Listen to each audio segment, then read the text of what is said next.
Mr. Bajpai, sorry, we'll just take another 5 minutes. President SIDM was busy with the Gallantry Award portal that is being launched today. So that proceeding has run a bit late. We'll just begin in the next 5-7 minutes. No problem. It's okay.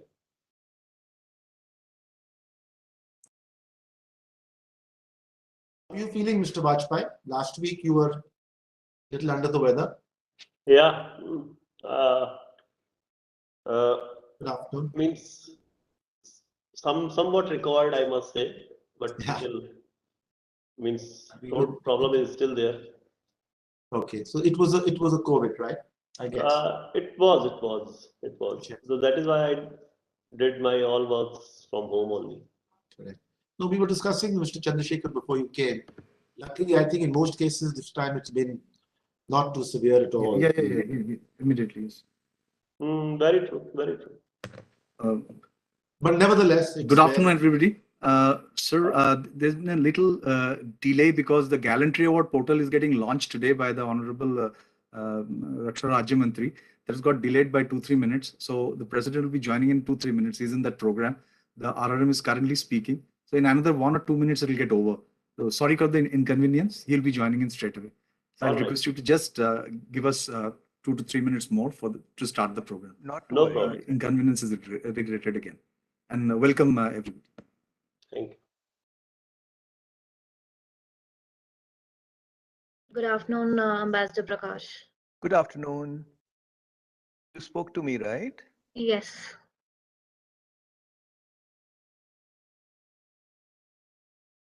Good afternoon, Dr. Joshi and Admiral Preetham Lal and General Nehra. Good afternoon. Good afternoon. Good afternoon to all of you. Good afternoon. Hi, good afternoon, everybody. Good afternoon, sir. Good afternoon, sir. Good afternoon, everybody else. Yeah, good afternoon, everyone. Noor, good afternoon. Good to see you. Sir. Hi, good afternoon. Ashish here from Thales joining. Hi, good afternoon, everybody. Good afternoon, Ashish. Vikram saying. Hello.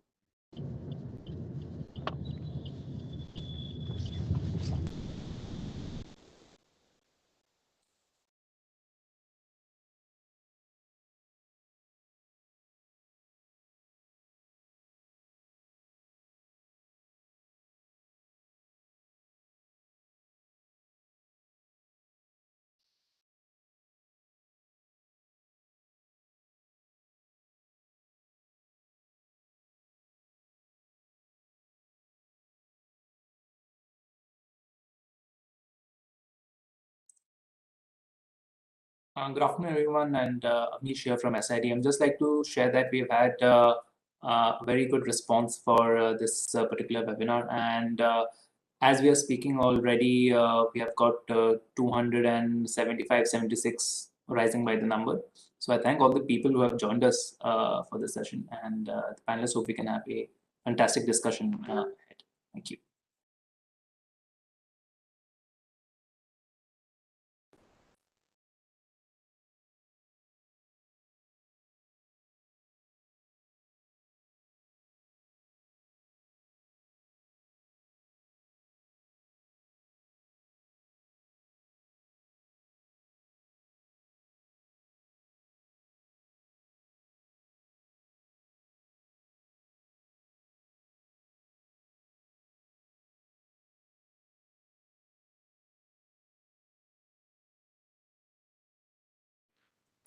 I must thank everybody for a great participation. I can already see 300 plus participation.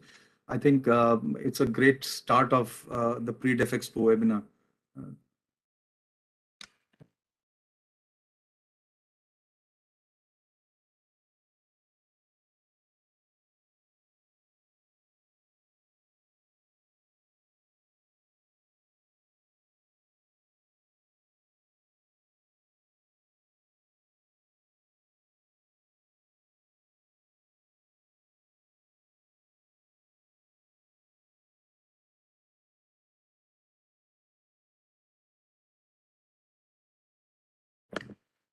The program just got over. President SIDM is logging in. Thank you, and sorry for the inconvenience again.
Good afternoon, Mr. Shukla. Good afternoon.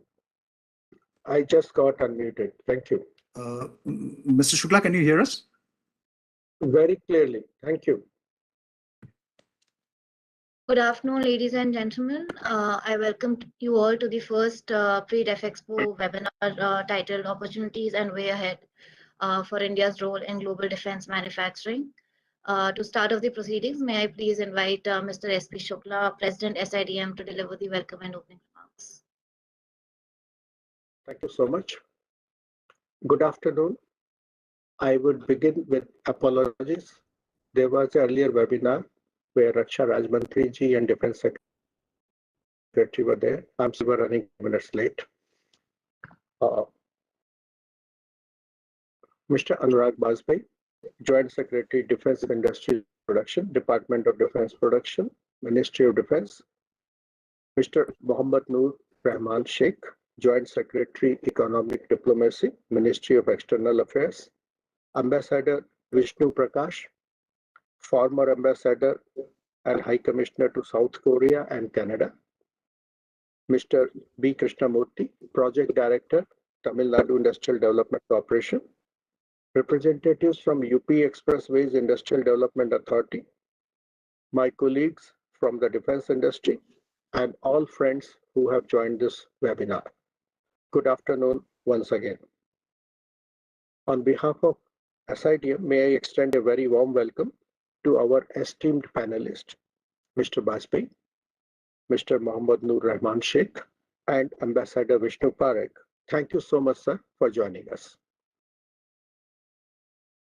I, on my own behalf, as President of SIDM, as well as on behalf of all our members, convey thanks to Department of Defense Production, Ministry of Defense, for choosing SIDM to conduct deliberations on opportunities and way ahead for India's role in global defense manufacturing. I am indeed privileged to deliver the opening address and set the context for this webinar. At the very outset, I would like to draw a very simple analogy to set the context for deliberations. What do you infer while standing at the base camp of a summit or a mountain peak? Say you are at the base camp of Mount Everest. One way to look at it is, oh, it's very high. Path to reach the peak would be very challenging. The other way to look at it is the scope of rise, how high you can go. And that is the difference between height of the peak and that of the base camp. Then it is a huge opportunity. Both the views are equally important. All opportunities come with challenges. Challenges must be overcome to realize the opportunities. The situation for Indian defense sector is almost similar. Our current domestic production is estimated to be less than 2 or 3% of the global defense industry output. However, we are consistently among the top 5 nations in terms of military expenditure. So on one hand, we are among the top 5 nations in expenditure, and on the other hand, we account for only 2 to 3% of the global defense output. We must note at this juncture that India still spends a fair amount, almost 50% of its defense capital outlay, on imports. Our government has acknowledged this fact and is keen to address this matter. Ladies and gentlemen, these are the first steps towards our ascent to the summit. There is likely to be a very large opportunity in defense production to fulfill domestic demand to start with. However, many challenges need to be tackled. Friends, I urge you to acknowledge our government's vision of 1,75,000 crores or $25 billion of domestic defense production, including 35,000 crores worth of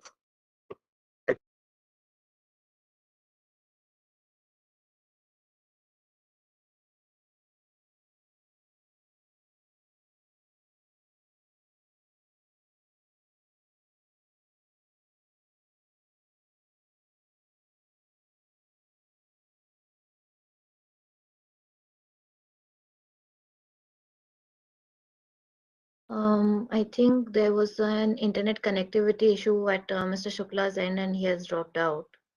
So apologies for the inconvenience, but Mr. Bajpayee, may I please invite you to deliver the special address and share your thoughts. Very good afternoon to all. Ambassador Vishnu Prakash, Mr. SP Shukla, President SIDM, my colleague Joint Secretary Mohammad Noor Rahman Sheikh from External Affairs, CMDs and CEOs of various public sector and private sector companies, officials from UPIDA, Uttar Pradesh, ladies and gentlemen. It is really an auspicious day today because we are holding the first webinar in run-up to DefExpo 2022, which is, as we all know, that scheduled from 10th to 13th March 2022 at Gandhinagar, Gujarat. And it is likely to be inaugurated by Honorable Prime Minister Shri Narendra Modi ji.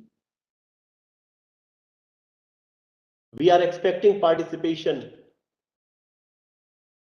from about 75 plus countries this time, provided situation remains conducive. And India, particularly the defense, India is all set to show its defense prowess during DefExpo 2022 this time.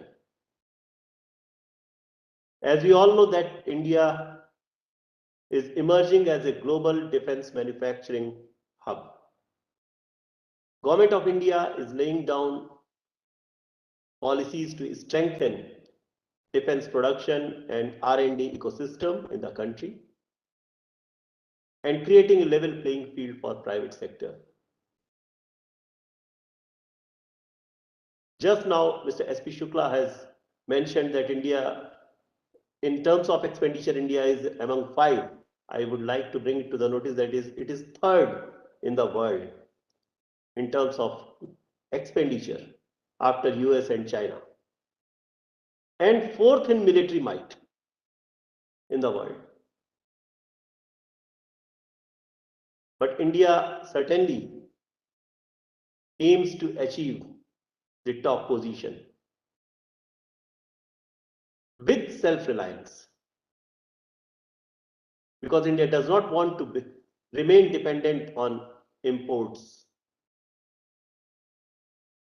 Self-reliance, as we know that it is in defense, it has been the cornerstone of India's defense production policy. And the recent call of Atmanirbhar Bharat has provided further impetus to realize the goal of self-reliance.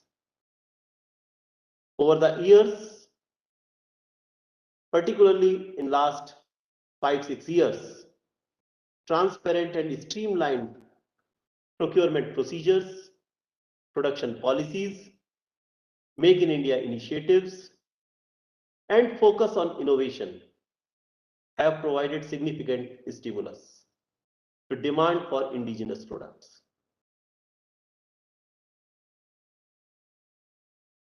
India has also jumped to a good rank in Global Innovation Index recently.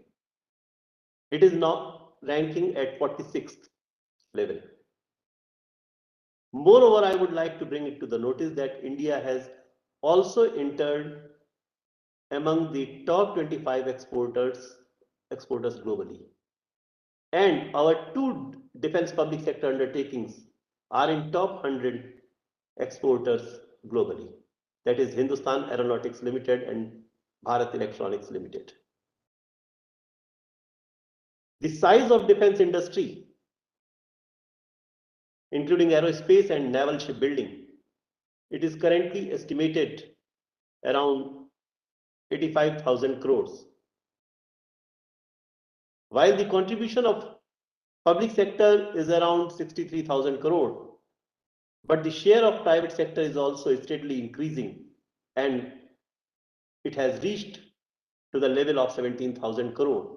But we are expecting more with the reforms and new policies basically. The existing 16 defense public sector undertakings, including the 7 new companies, and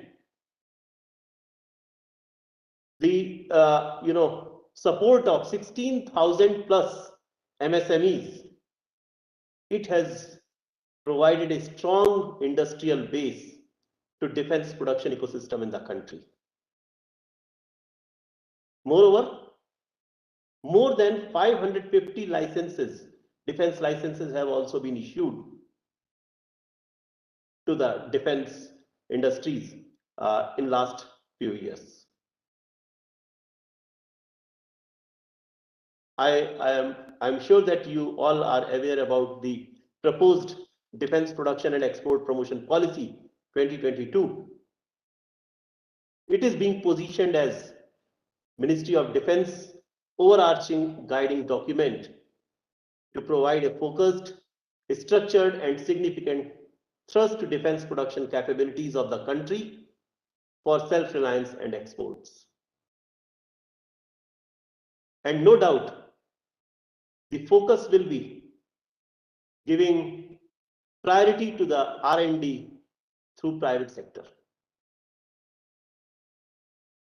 Major goal is to achieve annual turnover of 1,75,000 crore, that is about 25 billion US, including export of 35,000 crore in aerospace, naval shipbuilding and defense goods and services by 2025. I need not to go into the reforms or the actions which have been taken, but certainly I would like to mention the key points that you may be aware also, that the reforms which have been brought in Defense Acquisition Procedure 2020, the priority is being given to Buy Indian IDDM, positive indigenization lists have been notified, and recently you may be aware that DPSUs have also notified 2 positive indigenization lists, including which involve basically 2,500 items, defense items, which are to be indigenized, and a list of 351 items which have already been indigenized, which are likely to bring the import substitution of about 3,000 crore. So it is just to boost up the private industry ecosystem of the country.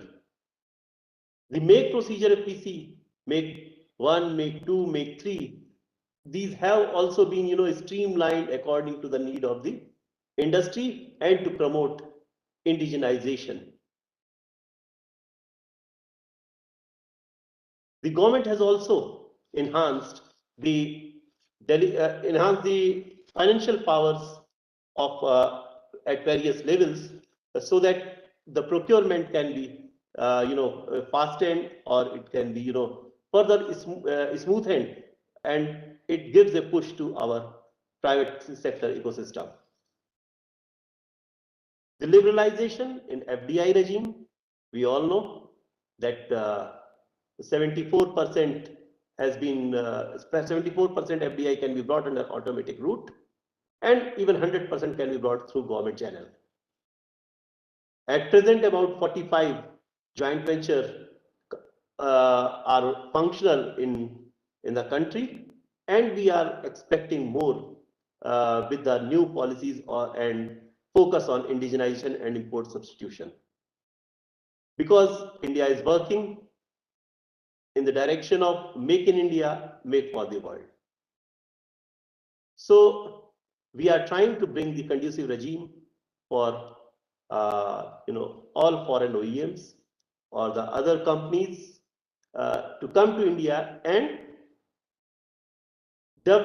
design, develop and manufacture here, and try to explore the market within India and abroad from the country only. IDEX, we know, it has brought a tremendous change in the innovations. At present, 60 startups are working in various projects with the services and DPSUs. And you may be aware that recently one contract has been signed between a startup and Navy for unmanned surface vehicles. The indigenization portal Srijan, I need not to elaborate. It has more than 16,000 defense items which can be indigenized by the industry. Offset portal has also been brought for the, for the simplification of processes, particularly foreign OEMs. And recently some new additions have been done, which will further smoothen the process of offset discharge. The two defense corridors which have been established in Uttar Pradesh and Tamil Nadu, I'm happy to inform the gathering that the investment for more than 25,000 crore is now expected as per the details which have been given by the two state governments regarding the MOU signed. When these defense corridors were announced, it was targeted to bring about 20,000 crore investment. But as of now, the MOUs which have been signed, it is already showing a encouraging figure that is more than 25,000 crore within a period of 2 years.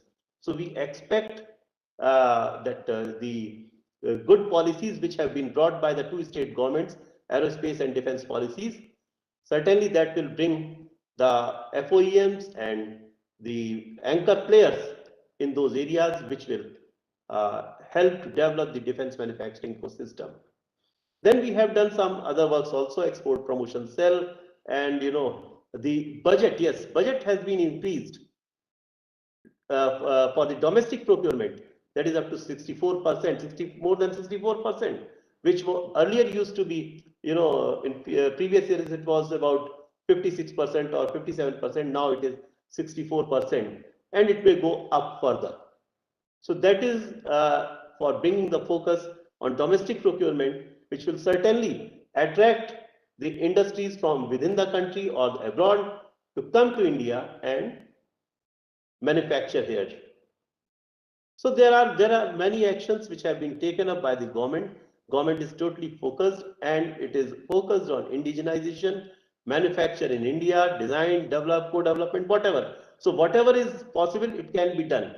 Conducive regime can be provided by the government, and I believe that with such actions, India would attain its position in the top 1 or 2 at the most, means I must say, because it is already third in expenditure and fourth in military might. But in terms of global defense manufacturing, globally, it may also reach within top 2 or 3 soon.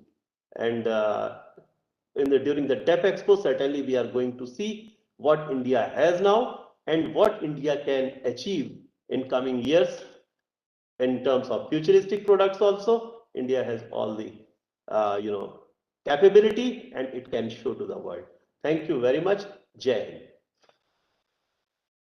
Thank you for your very insightful address, sir. Mr. S.P. Shukla has joined back in. May I please invite him to complete his address? Thank you so much. And thank you so much, Vajpayee, for those inspiring words. All of us in the industry are inspired with the call given by you for us to be among the top 3. Wonderful. Thank you so much. I will continue what I was saying earlier before the network dropped me off.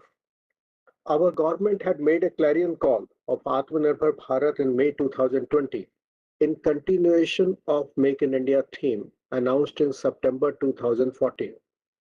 We sought to increase the share of manufacturing in our domestic GDP from 17% to 25%. Defense sector has been identified as one of the 25 champion sectors. Ministry of Defense has already launched many reforms, which Vajpayee referred to them. and I will not go over them. They're well known and they're very positive steps, beginning with positive indigenization list. Two have already come out. Initial list had many products which are already being made in India, mostly by the public sector. Future list, I'm sure, will have more and more products also from private sector, so that the scope of the positive indigenization list will become longer and longer. DAP 2020 is a brilliant document. Allocation of capital budget for domestic purpose, it is a very new step taken by the government. We wholeheartedly welcome it. It's not just domestic, but within domestic, even a small separate allocation has been made for private sector, which allows us to plan our capacities, to plan investments. Wonderful steps. We come to exports. Our government has announced intent to access all possible export opportunities. Our missions outside India are helping us to connect with the potential customers.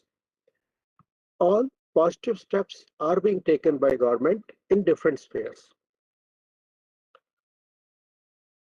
Today, a fact must be noted. Private sector is relatively new, is also relatively small, because entry of private sector happened only recently in defense. But when it comes to exports, a higher percentage of exports are happening through private sector companies, be it large, be it medium, be it small, all are contributing. It is true public-private partnership. We have listed many positive steps. So now we come to next issue, important question. We need to deliberate what are the transformational steps that are needed today as a nation, which will improve our overall production and capability, which will lead to more exports.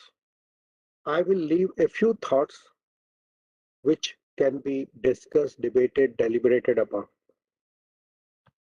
First point that comes to my mind is to stop any further creation of monopolies or support of monopolies. World over, unless there is competition, it will not foster innovation or improvement in quality. If contracts are awarded on nomination basis without competition, our targeted high growth will be slow to take off. Today, we have several monopolies in defense sector, and we as a nation have to consciously move away from that approach. Most important transformational step is the implementation of strategic partnership model, which is already there in DAP 2020. Only then we will move up the value chain and private sector will be able to start exporting large platforms like helicopters. Today, India exports a lot. Many exports happen from private sector. My own company, which I chair, Mahindra Defense, is exporter of platforms. But the range is limited of platform exports out of India. Much of our exports are happening in sub-assemblies, parts, and components. We need to move to the next stage of the value chain today when we talk about being part of the global manufacturing and global supply chains. We all look forward to MOD for taking forward strategic partnership programs in different categories such as aircraft, helicopters. Indian industry feels that this is the next logical step to make our aerospace ecosystem stronger in our quest for Atmanirbhar Bharat. New jobs will be created by the new companies. A new ecosystem will be created and ushered in. And most importantly, strategic partnership model will bring in large FDI. The basic structure planned of strategic partnership model was joint venture with foreign OEMs. That 51-49 partnership, where Indian partner holds 51%, will bring in significant FDI inflows, which have been coming, But since most of the investment so far has been in parts and components, the quantum of investments is not as large as it will happen when platform manufacturing happens in through the joint ventures and strategic partnership model. Strategic partnership model will not only give competition to existing monopolies, it will also lead to innovation, cost controls, quality enhancement, and in-time deliveries. All of them critical components for our defense sector. And the beauty of strategic partnership model in private sector is it comes at no cost to government. All investment is made by private sector and its joint venture partner who will be a foreign OEM. The objective behind strategic partnership policy was to create a second manufacturing line for every platform where currently there may be a monopoly. While great job has been done by India, great strides have been made in last many decades through DPSUs to produce many high quality defense platforms. Time has come that for every platform we have more than one assembly line in India. If the need be, it should be in private sector. Overall, we can all appreciate that our government's policies build clear alignment with the country's ambitions to promote domestic defense industry.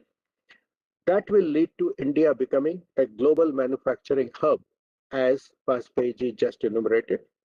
Today, Indian defense industry is ready and capable.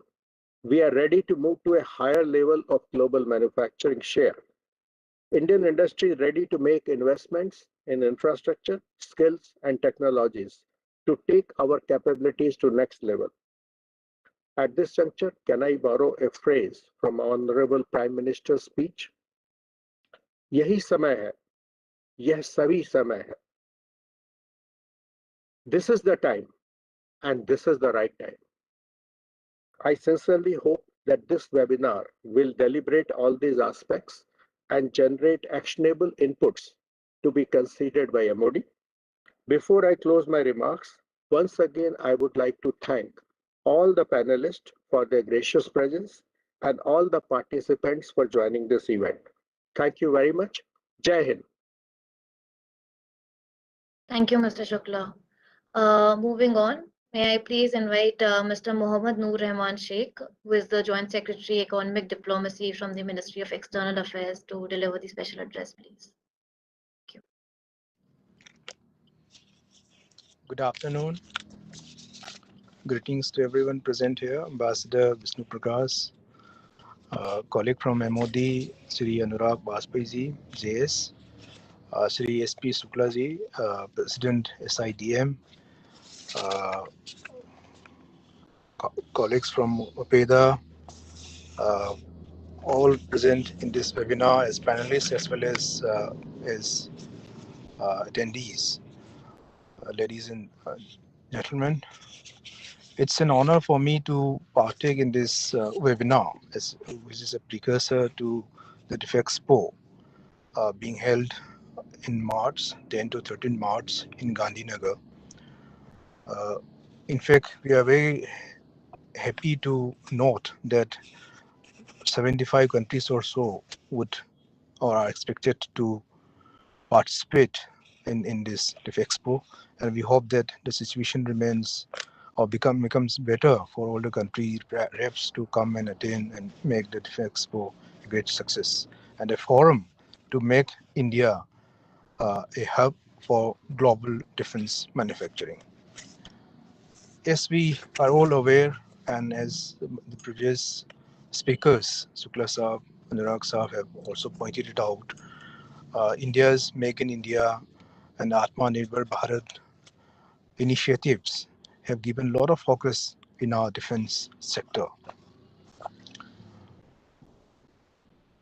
Indian defense industry ecosystem is at a crucial juncture towards realizing the goal of self-reliance in defense production by indigenizing the defense modernization is also concurrently establishing brand India in the global defense industry by direct exports of cost-efficient indigenous equipment and systems to deliver performance and frugality through innovation.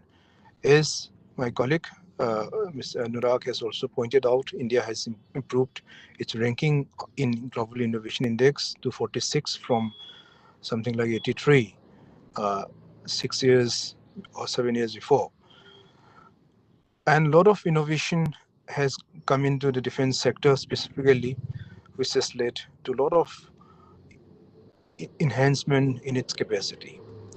Since the opening of this sector for participation by the defense sector in 2001 and promulgation of defense procurement procedure, every aspect of Indian defense sector, be it policy, organization, procedure, or stakeholders' approach, has evolved to indigenize the defense sector. And over the past few years, it advanced to be overarching narrative of Make in India and for the world.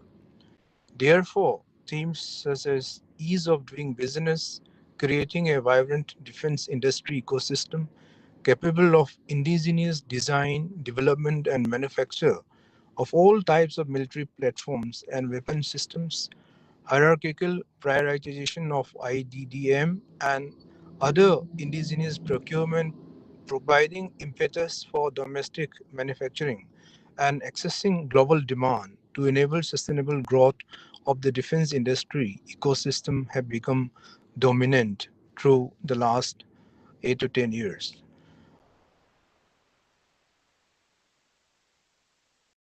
Much has been achieved across the value chain, but much more also still remain to be achieved to become self-reliant in this strategic sector.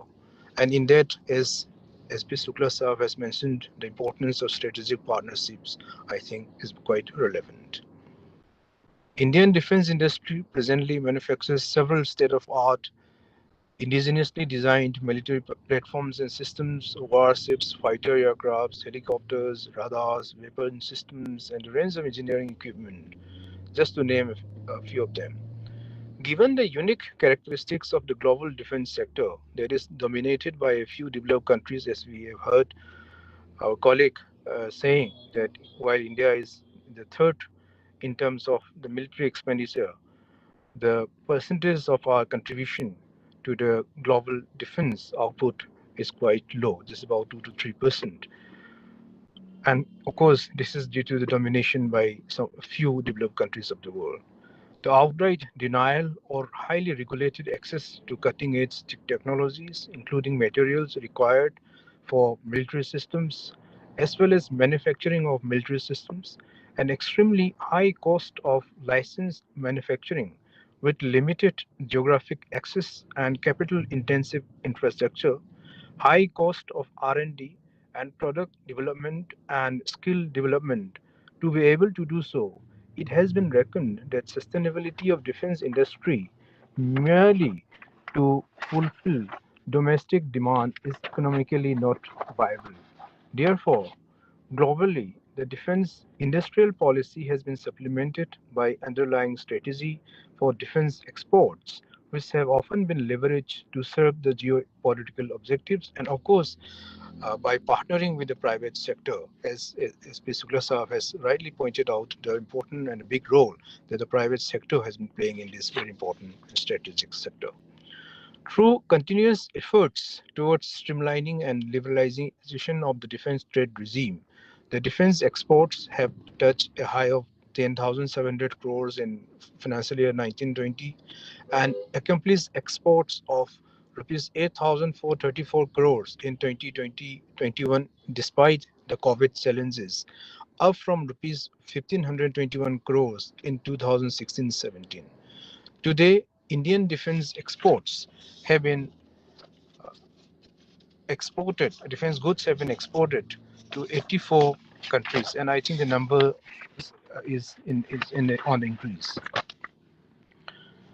During the past 7-8 years, government of India has also built on its international position globally More importantly, in the near and far neighborhood in Indian Ocean region, some of the features or initiatives taken up in the past few years include, say, the 2+2 dialogue mechanism to combine the synergies of foreign and defense teams. At present, as we all know, defense and foreign secretary level dialogues are held with Japan and Australia and the minister level with the US. The frequency of foreign visits of Indian delegations, including chiefs of all three services, defense minister, defense secretary, and other key stakeholders from the sector has increased remarkably. Of course, we have to discount the COVID challenges, the travel restrictions and things like that, but the interactions uh, either if by virtual has also been taking place quite frequently and regularly. The defense diplomacy typically includes defense agreements, exports, joint exercises, maritime cooperation, training, etc. A good number of bilateral military industrial conferences have also been held with different partners to explore mutually beneficial opportunities under Make in India and Make with India framework. Military training teams are engaged in various countries in Africa like Botswana, Zambia, Seychelles, etc. Uh, as we all know, India's peacekeeping contingents are active in various countries around the world. Just to name a few, Congo, Eritrea, South Sudan, etc.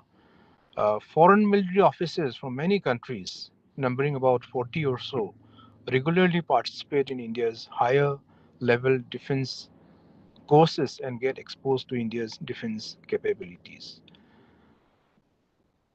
India's membership to Missile Technology Control Regime of 2016, Western Agreement of 2017, and Australia Group in 2018 have removed several restrictions on defense exports. All of these steps have led to making the defense ecosystem, defense manufacturing ecosystem, quite positive. And as we all know, India's push for exports, as we have seen even in merchandise export for 2020 122, there's a target of 400 billion dollars merchandise export target, and in fact, every mission, every Indian mission abroad has been given a task of reaching a particular target of export, and I think it is not far that we can see that defense exports also become a very important component of our integrated policy. And I believe that the target of having $25 billion defense exports, the manufacturing, the enhancement of domestic manufacturing capabilities will only increase in the times to come. And I wish to convey my best greetings and wishes for a very successful DefExpo. And once again, I'd like to convey that Ministry of External Affairs stands ready to provide any kind of support in enhancing exports in this strategic sector. Thank you very much for your patient hearing. Thank you, sir. Next, may I please invite Ambassador Vishnu Prakash, former Ambassador and High Commissioner to South Korea and Canada, to deliver an address on defense export diplomacy. Thank you very much. Am I audible? Yes, sir. All right. Good evening. Namaste, Mr. Anurag Bajpai, Joint Secretary, Noor Mohammad Rahman, Noor Rahman Sheikh, Joint Secretary, Mr. Sunil Mishra, Mr. S.P. Shukla, fellow panelists, friends. Once again, greetings. I'm delighted to participate in this very significant deliberations. I would like to compliment SIDM for this timely initiative and to put together experts from different sectors to share their perspectives.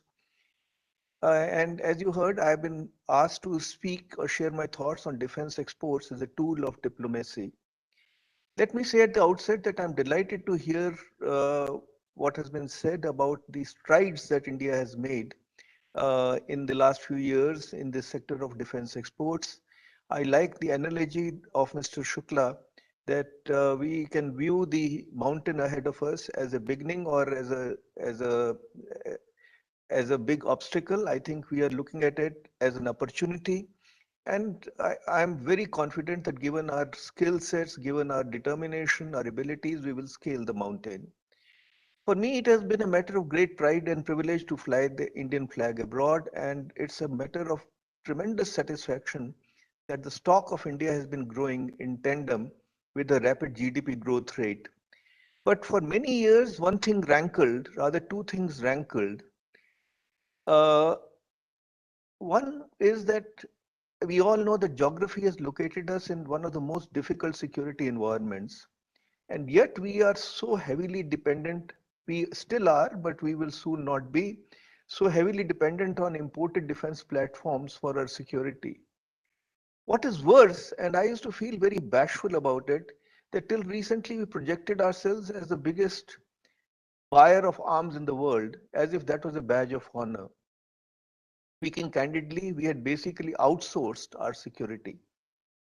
And as inexplicable was for me the reasons why we decided not to export any defense hardware for so many decades, except for meeting the needs of some of our neighbors, and that too was more to prevent them from tapping other sources.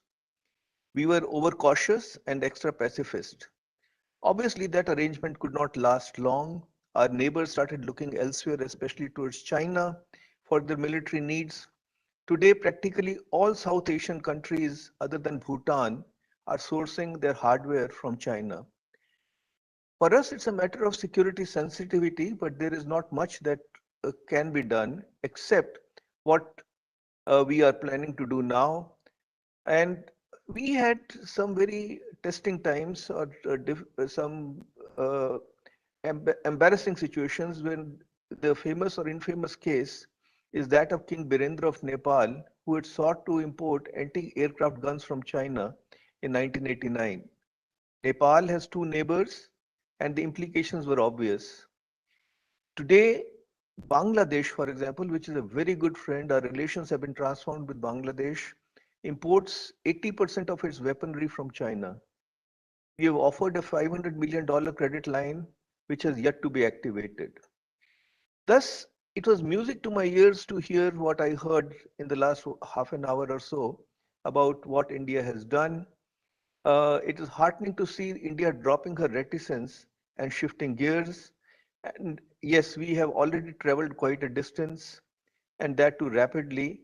We are now not only manufacturing to meet our needs, but manufacturing for the world. And this is welcome news for many countries in Southeast Asia, India's extended neighborhood, and beyond. And there are many reasons for it as I see it. One, India is one of the very few countries which has an amazing track record of effectively using Russian armament in the battlefield against Western armaments and prevailing. We have not only maintained the armaments very well, we have extended their service life and at times improved upon it. As importantly, India's worldview, it is India's worldview and the quality of relationship with the other nations. Defense deals, as you very well know, are as much about technology, price, and reliability as it is about politics, diplomacy, and relationships. Take China, for example. We have a difficult, even adversarial relationship with China. We want to cut down our own imports. I'm not talking of defense imports, I'm talking of general imports. And yet we continue to import a variety of products, so much so that 2021, our imports from China were the highest ever, crossing $100 billion. But can we think of importing any defense hardware from an adversary? And even in deciding between competing offers from friendly countries, there is a diplomatic connotation, which is very, very important. Take the Rafale deal, for example. There were competing offers from US, UK, and Russia. Besides comparative merits of Rafale, it was also a political call. It was important to maintain active strategic ties with Paris because they have stood by us. Often a purchase or sale decision embodies diplomatic balancing, and that is something that I would like to underline here. As you know, Egypt has immense interest in the BrahMos missile, but given the sensitivity of Israel and our equations with Tel Aviv, I think we'll find it difficult to go ahead. I, for one, would not want the Israeli sensitivities to be overlooked. Again, normally speaking, we would have been reluctant to supply weapons to Philippines, Vietnam, Malaysia, Indonesia. However, given the fact that China is the principal supplier of weaponry to Pakistan, not only weaponry, but even weapons of mass destruction, we took the decision to conclude a deal with Philippines recently. Let me congratulate all constituents in India who made it happen. It's a noteworthy achievement. I feel proud. So defense diplomacy is thus very much a defense procurement is thus very much a tool of diplomacy. It strengthens bilateral relations. It's a tool to enhance influence and build strategic convergences. Nations which have defense ties are much more mindful of political and security sensitivities of each other. And again, I'd like to flag that a significant aspect of defense sales is that it's often leadership driven. We should remember how President Trump traveled specially to Saudi Arabia in 2017 to oversee the signing of $110 billion worth of defense deals. President Moon Jae-in, despite the COVID, is currently, I think he is in Egypt or is about to reach Egypt, but he was in UAE recently, where he oversaw the conclusion of $3.5 billion worth of surface-to-air missile deals, and he's pitching in Saudi Arabia and Egypt. President Putin left Russia for only the second time during COVID to come to India to reinforce this S-400 deal. So why is it significant? It is because when the leadership is absolutely hands-on and blesses or encourages such deals, it infuses greater trust and confidence in the relationship. Defense platforms are operational for 2 to 4 decades. The buyer must be confident that his requirements for upgrades, troubleshooting, servicing, spares will be taken care of. I would wrap up with just one recommendation. I know that Ministry of Defense has set up an export promotion cell, but I would suggest that if possible, it could be upgraded to an interministerial empowered agency with representatives of course, MOD, Ministry of External Affairs, finance, private sector, public sector, domain experts, and researchers, so that there is a single-minded focus and there is an institutional mechanism to study what the requirements in the world, to see the technologies, and to be able to make recommendations at the highest level. This has been done by several countries. We could carefully study the best practices that the countries are following, and this will give an edge to our outreach. As you know, the industry is very competitive. The military industrial complexes in the Western countries must be eyeing us warily, and so would be China. The journey ahead will be complex, but exciting and rewarding. India has every credential to emerge, and I'm being realistic, among the top 10 suppliers within the next 10 years. I wish you, wish us, and wish everybody all the very best. Jai Hind. Thank you for that very enlightening address, sir. We'll now move on to addresses from people from the industry themselves. They represent different stratas of the Indian defense industry. To start off, may I please invite Commodore Siddharth Mishra, CMD Bharat Dynamics Limited, to deliver a 5-minute address on collaboration between Indian and foreign OEMs via the JV/TOT route. Also, in case there are any questions, all the attendees are invited to type them out in the Q&A box, and we'll read them out later. Thank you. Good afternoon, Ambassador Prakash, Mr. Shukla, Mr. Bajpai, Mr. Sheikh, and all my other colleagues from industry, from UPIDA, and my dear friends. At the outset, as it has been told by my previous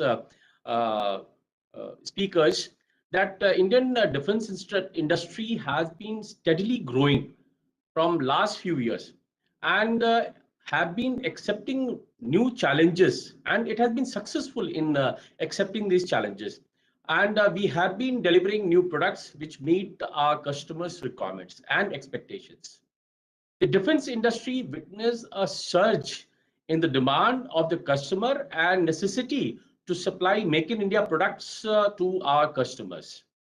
The defense market has also been has seen several foreign OEMs reach out to India to get their products or its subsystems manufactured in view of the cost competitiveness, which has opened a new opportunity to the industry. And this is basically due to the new policy guidelines which has been made from Ministry of Defense.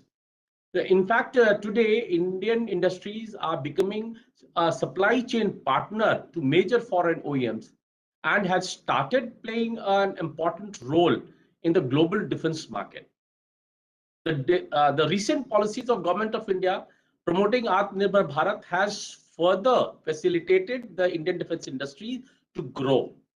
The 3 positive indigenization lists, which is released by MOD for procurement from Indian industry, is a major move by the government to ensure that the defense manufacturing sector becomes self-reliant. Today, industry is able to take up a new problem statements and provide innovative solutions to our customers, both in the technology front as well as manufacturing front.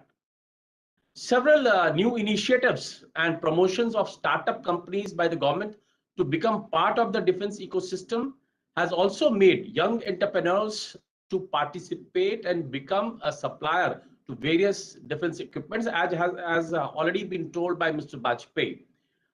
And DPSUs in its part are also contributing towards Atmanirbhar Bharat campaign by becoming not just manufacturing center, but also creating a center of excellence for realization of new innovative products. BDL is working with various foreign collaborators also, not only with the indigenous programs, but also with various foreign collaborators, foreign OEMs like Thales. In the present case, it is one of the important programs that BDL is working on it. And it is based on the UK for ground-based air defense system with TOT from Thales and manufacturing these missile systems in India by the BDL. The support of the government of both countries, that is India as well as UK, facilitated this project, and a DPSU under MOD, that is Government of India, and Mrs. Thales UK has signed a teaming agreement in early 21 to work towards establishment of a facility in BDL for manufacturing of the Starstreak missiles, and also a next generation laser beam riding manpads in India. And I'm very happy to inform that both industries, that is BDL and Thales, have since then been aggressively working on the implementation of this agreement. And we have progressed at a very fast pace as per mutually agreed timelines. And our cooperation is very well understood by each other, and we have been agreeing to various conditions which our customer is going to have. And it is also very heartening to note that the facility established by BDL will also be utilized for manufacturing of these missiles and its subsystems for export purpose. And this will open a new front for export of weapon systems of foreign OEM to other countries. And BDL will become an important part of global supply chain of Starstreak missiles and also next generation LBRX. In fact, BDL is working on establishment of JV with other foreign OEMs also, and this will be facilitated, and the facilities will come in India in defense corridors, and these collaborative programs will result in 3 major benefits for the industry.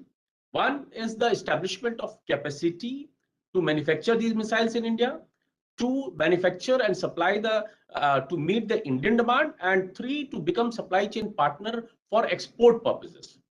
So there is a lot of interest from foreign OEMs to set up such facilities in India on a mutually acceptable mode of operation. And I'm sure that this will create a sustainable manufacturing hub in the country. The big programs that are coming into India not only benefits the prime contractor, but also help the vendor ecosystem existing in the country to grow.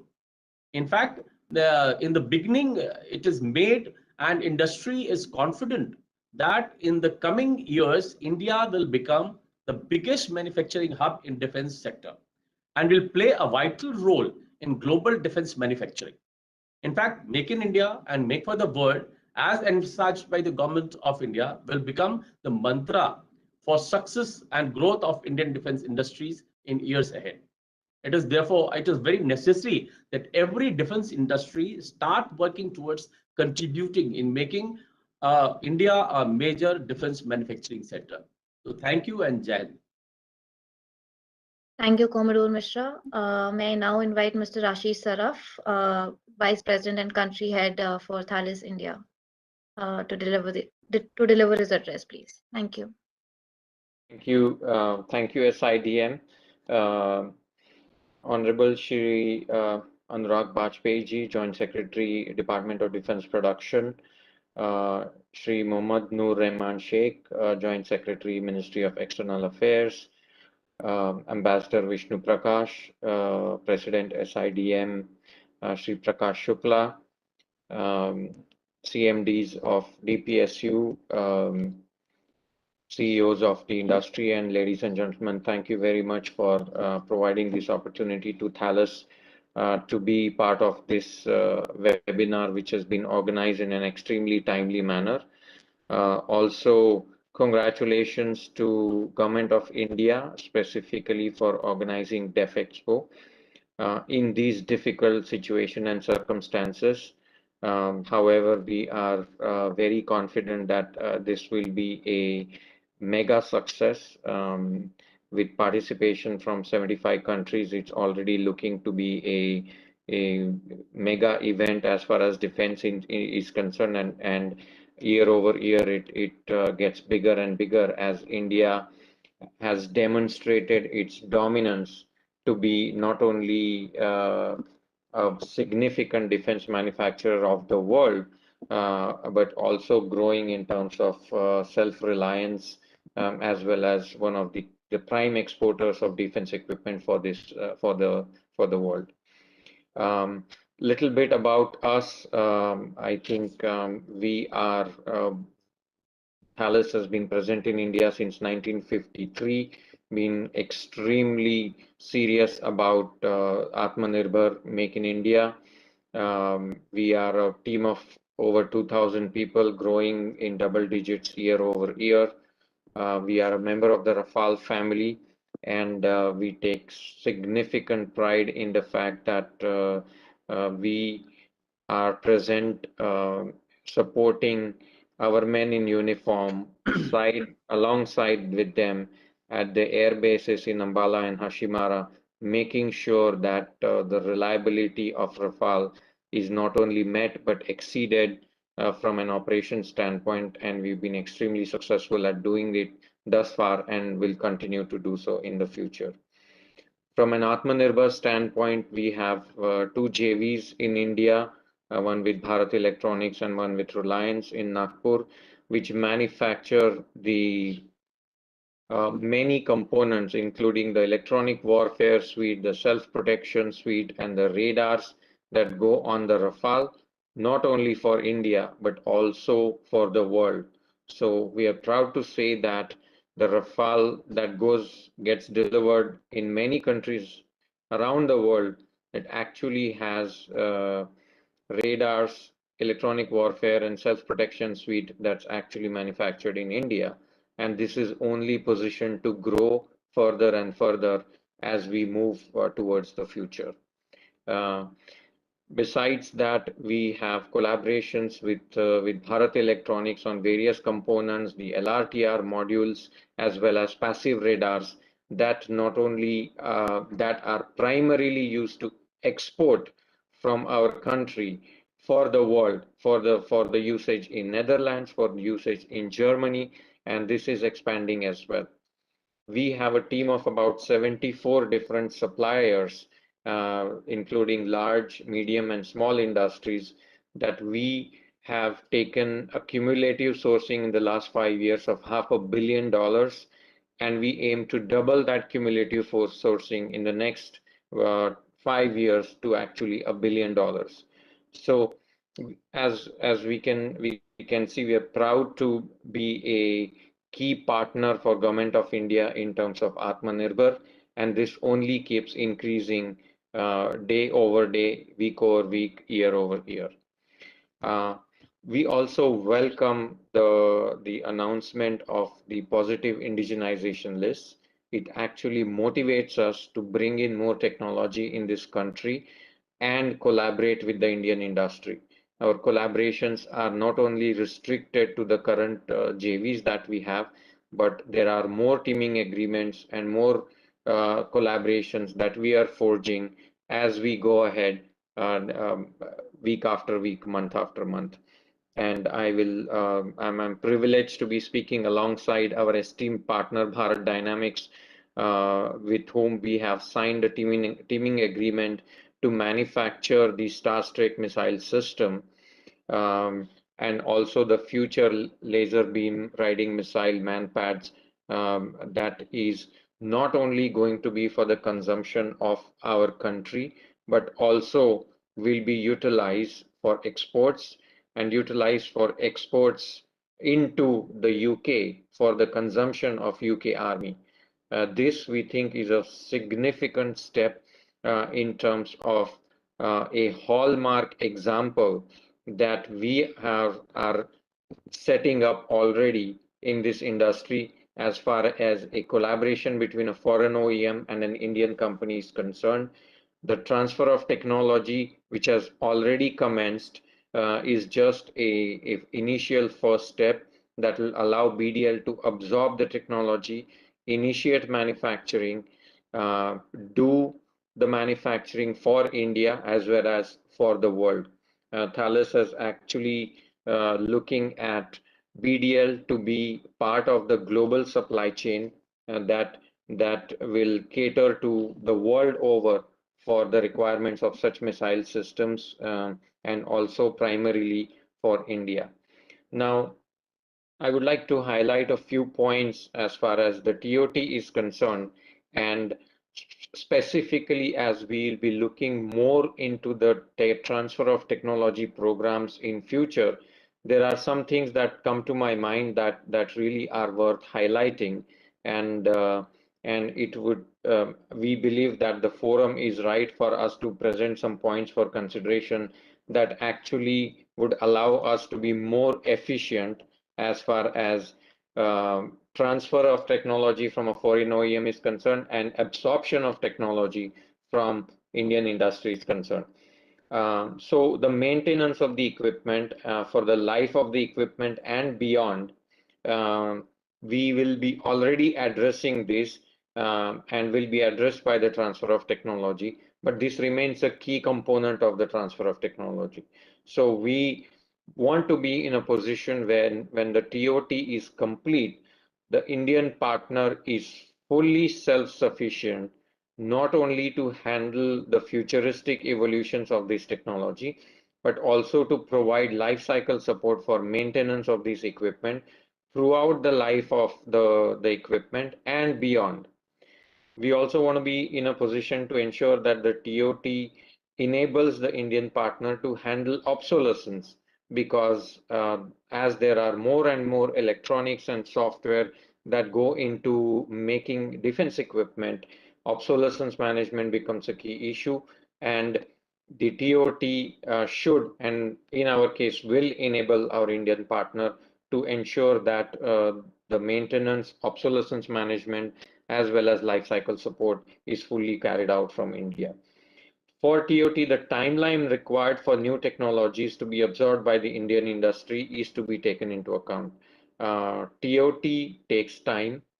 Comprehensive TOT takes some amount of time, and it is important for the industry and the government to consider that appropriate timelines be defined to ensure that the TOT is not only complete, but the industry is Atmanirbhar in terms of absorbing it and carrying it for the future.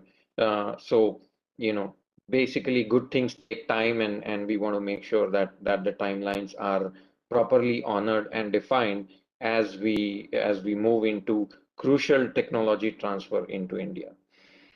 The qualifications, again, it's related to the timeline. The qualifications specifically when explosives are involved are slightly exhaustive because of the safety requirements and the regulations. And these are also time consuming, which must be addressed by the government as well as the program timelines. Future development of technology, as I touched upon, that should enable the Indian industry to evolve the IPR that is already shared, and the evolution of the IPR typically that's owned in India and then could be defined and carried forward as development of more IPR and innovation IPR, as well as evolution in terms of configuration of this equipment is concerned, should be considered, and that is where the OEM and the Indian industry should work together to ensure that the IPR is held in India and held to an extent where the new configurations and innovations can be produced right here in our country for the foreseeable future.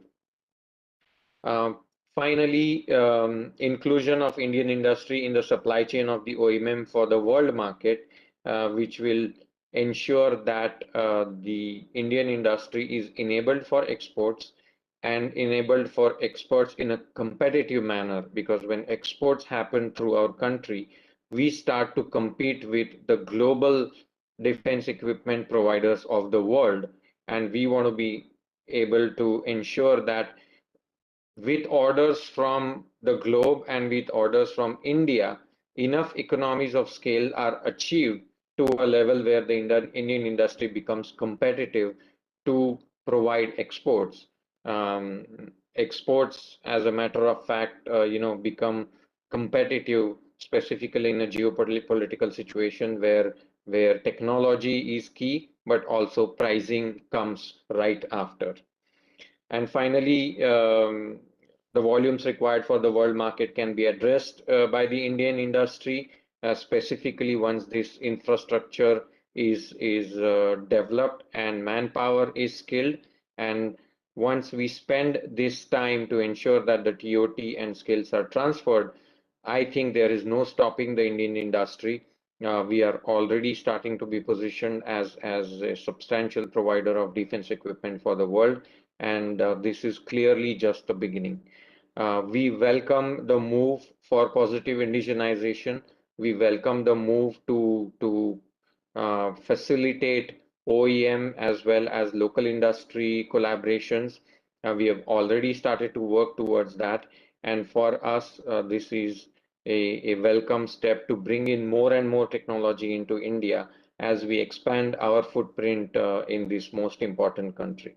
I would like to conclude by saying that, and Ambassador Vishnu Prakash also alluded to that, the relationship between France and India is at its best, and Thales is well positioned to ensure that we, as a French and a European company, bring in more to the country to make sure that the country becomes Atmanirbhar. And not only does the country become Atmanirbhar, but we satisfy our Prime Minister's vision of becoming a top defense exporter of this world. Thank you very much for the opportunity.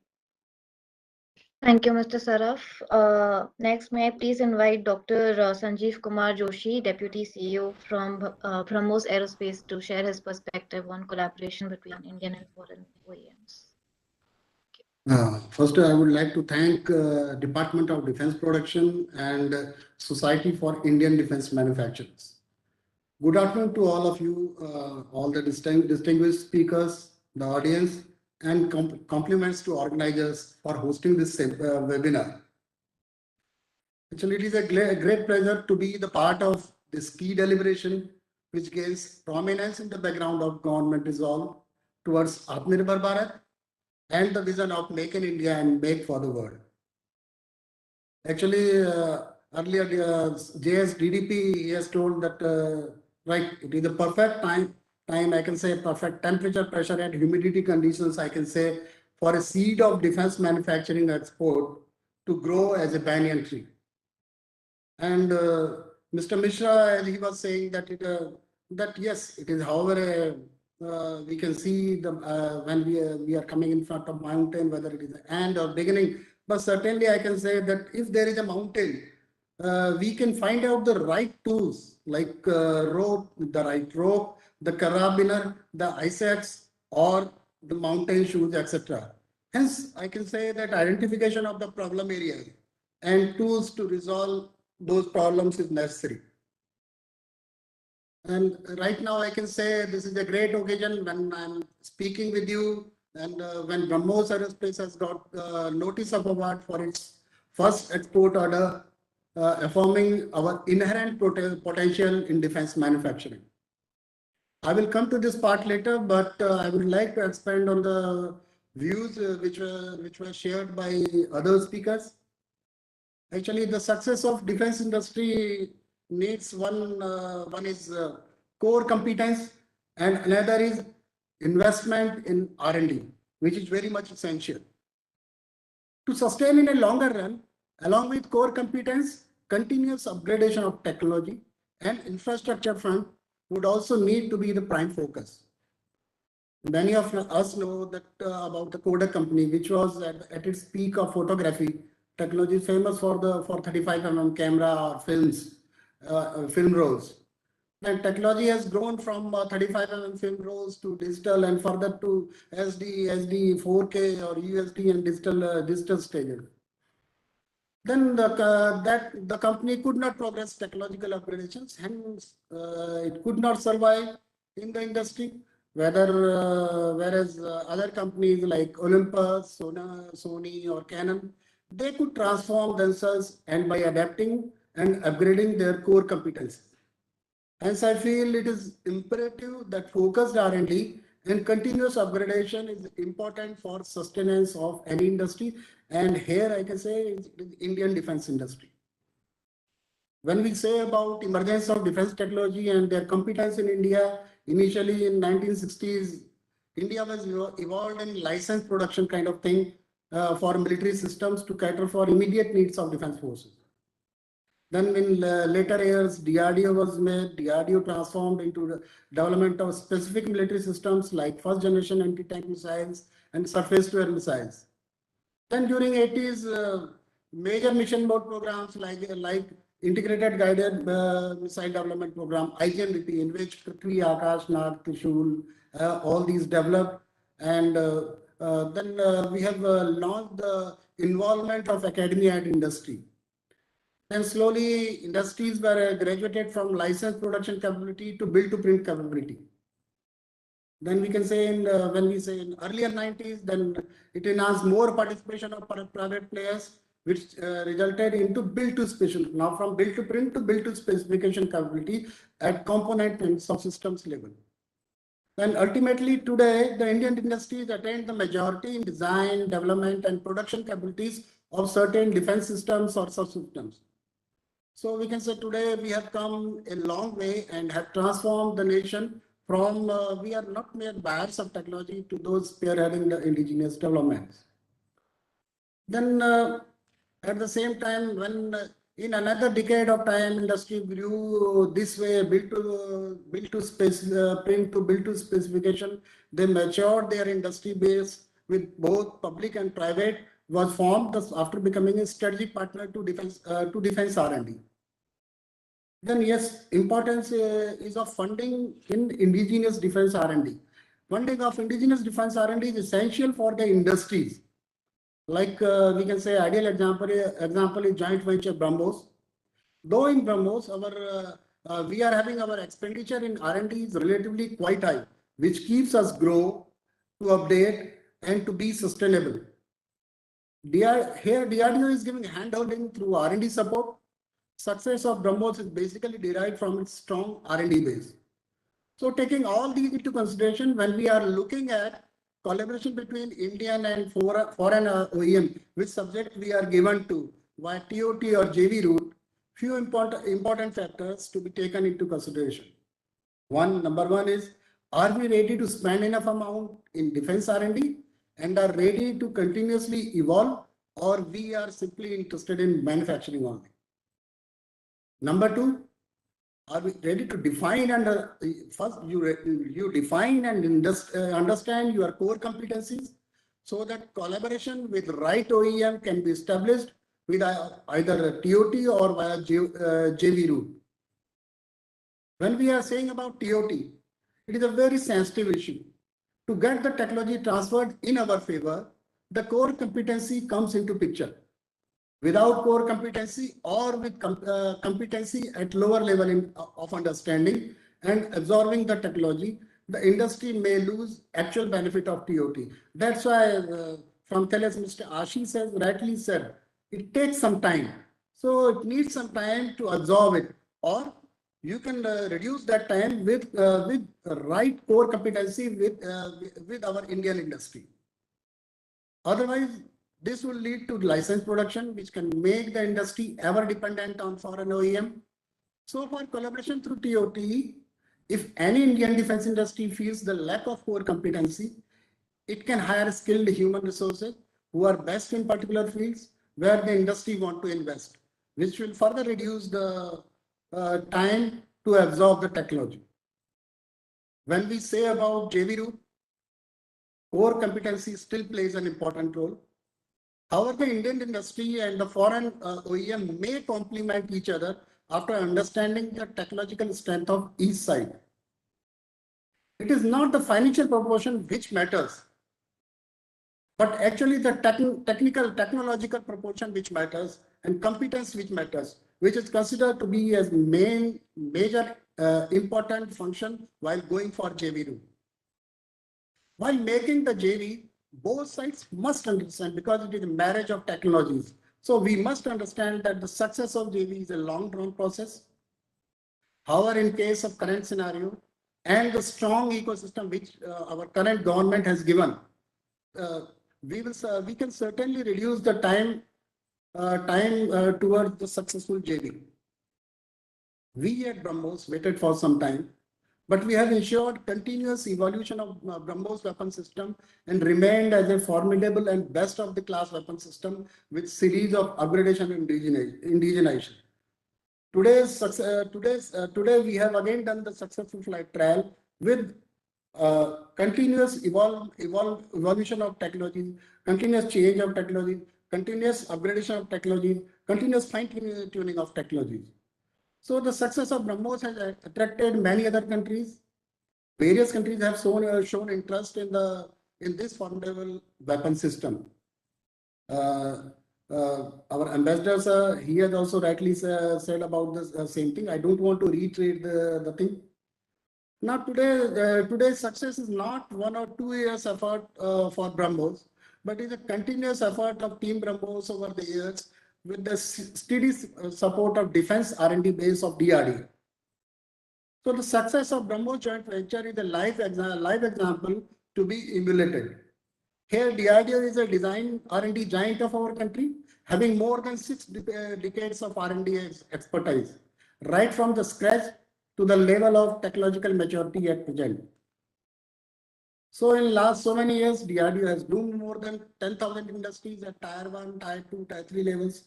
One can very well see that wherever DRDO is having its laboratory bases, number of companies, number of industries have grown and making components and subsystems, out of which many companies are now producing very good weapon systems or products or systems.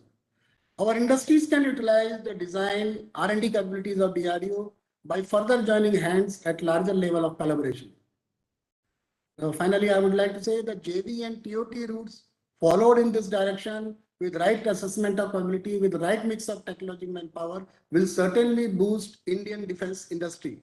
This will not only have the way for success of government's Make in India program, but will also place us at forefront as big contributor in defense export. Then. Thank you, sir.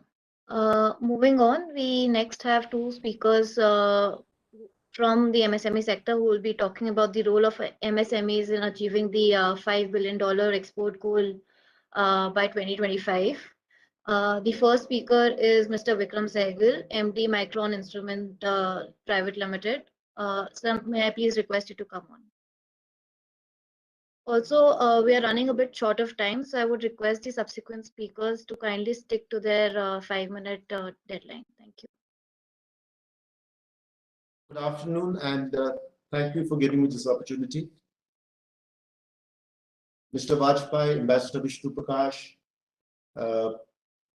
Mr. Noor Rahman Sheikh, Mr. Shukla, SIDM President, ladies and gentlemen, dignitaries and panelists. I will try to focus mainly to highlight the role of the MSMEs in the defense sector, some of the initiatives and incentives given to this sector, and also the issues which need to be highlighted and addressed. I will also touch upon some of the wish list which this sector may like so that they may be able to achieve a higher work share in the defense production and exports. So the optimistic target of achieving an indigenous defense turnover of 175,000 crores and defense exports of 35,000 crores by 2025 has been set. With the emphasis on the biennial acquisition program, along with the recent review and move to push the buy global programs to the Indian categories, the government is showing its resolve to achieve the ultimate target of 70% indigenization in defense production. The MSME sector is the backbone of the economy and contributes to over 30% of the GDP. In the defense sector also, the MSME sector plays a very important role, and currently there would be almost, I thought 12,000, but I was corrected by the Joint Secretary, maybe 16,000 MSMEs which are active in the DNA sector, defense and aerospace sector. So some of these MSMEs have specific domain expertise in the area of manufacture and play a dominant role as tier 2 and tier 3 suppliers to the defense PSUs, private companies, OFP, which has now been hyped off into 7 companies. Several of these MSMEs also have the distinction of being IOP, Indian offset partners to foreign OEMs, and also have become a part of the global supply chain of these OEMs. So in fact, the most important breakthrough for the MSME sector was reclassification of the companies based on the new definition, wherein the investment limit as well as the turnover criteria were raised for all categories. This reclassification served the dual purpose, wherein a large number of companies came into the ambit of the MSME sector and were able to avail the existing benefits. The other big advantage was that the MSME companies were now able to invest in plant and equipment and machinery, which was required for upgradation of technology and capability and enhancement of capacity. During the height of the pandemic, also the government bailed out the MSME sector by providing the ECLGS scheme, which was the Emergency Credit Line Guarantee Scheme. An amount of almost 2.9 lakh crores was sanctioned for the MSMEs. And very recently, in fact, today, I read that this particular scheme may be extended by 1 more year, and the cap may also be increased by 10%. This is indeed a very welcome step and will help these MSMEs who have taken this particular loan. So specifically for the defense sector, the government is providing certain incentives to the MSME sector. We have the reservation in the Make 2 category and also RFPs for some projects. The offset multiplier 1.5 has already been given in the DAP 2020 for exports from MSME companies. The moot question, however, is whether these incentives and initiatives are sufficient to kickstart and give the impetus required to the indigenous defense manufacturing and exports in the MSME sector. So there are several issues which still need to be addressed, and I'll also talk about some further initiatives which could be considered to be implemented to encourage defense production and export from MSMEs. So the Make 2 program is fraught with risks, as there is a high financial outlay in the development phase. In addition, there is also a risk of not receiving the production orders even after the qualification of the NCNC trials. For this reason, several companies are skeptical of participating in this procurement category. In certain cases also, which seems to be quite unfair, the companies have to bear the cost of certain trials even during the NCNC process. So in spite of the system having been greatly streamlined, there are still delays in the issue of import licenses for raw materials and components required for export, and also for the issue of no objection certificates. So these delays often result in the application of LDs by the foreign OEMs. There's also a risk which the exporter faces that in case he gets downgraded in terms of his ratings, he may be disqualified for future RFPs. A large number of MSMEs are tier 2 and tier 3 suppliers for products being exported by the Indian public and private defense companies. These MSMEs do not enjoy the incentives of GST refunds, etc., which may be applicable as per the state government defense and aerospace policies. The mechanism could be initiated wherein some benefits are passed to the MSMEs. Similarly, defense export incentives could be given as special subsidies in the foreign trade policy, such as increasing the percentage of incentives in the ROTTEP scheme from 0.5% currently. Also, the products which the MSMEs are supplying to the other Indian exporting companies could be treated as deemed exports, and there could be a mechanism in place whereby these MSMEs can avail of this ROTTEP benefits.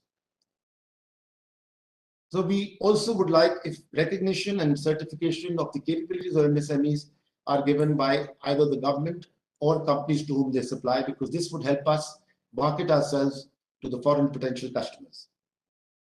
Support has been given by missions abroad.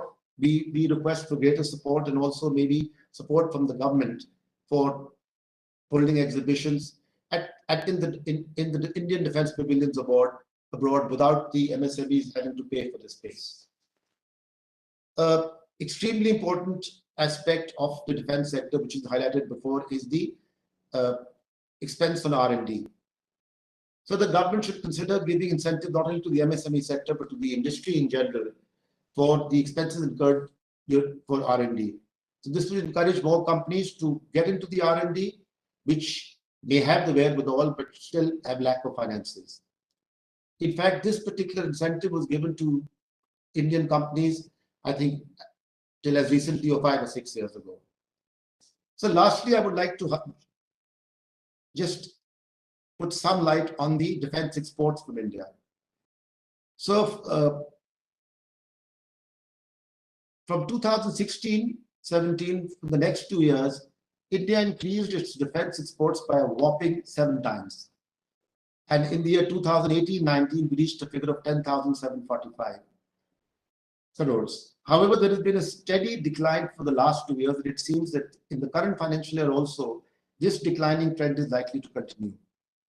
So the MOD should take extreme concern over this. Maybe an in-depth analysis should be undertaken by them. And this could be done by segmenting the product and the importer-exporter segments. So in case the current trend is not reversed, we will be a far cry from our export target of 35,000 crores stipulated for 2025.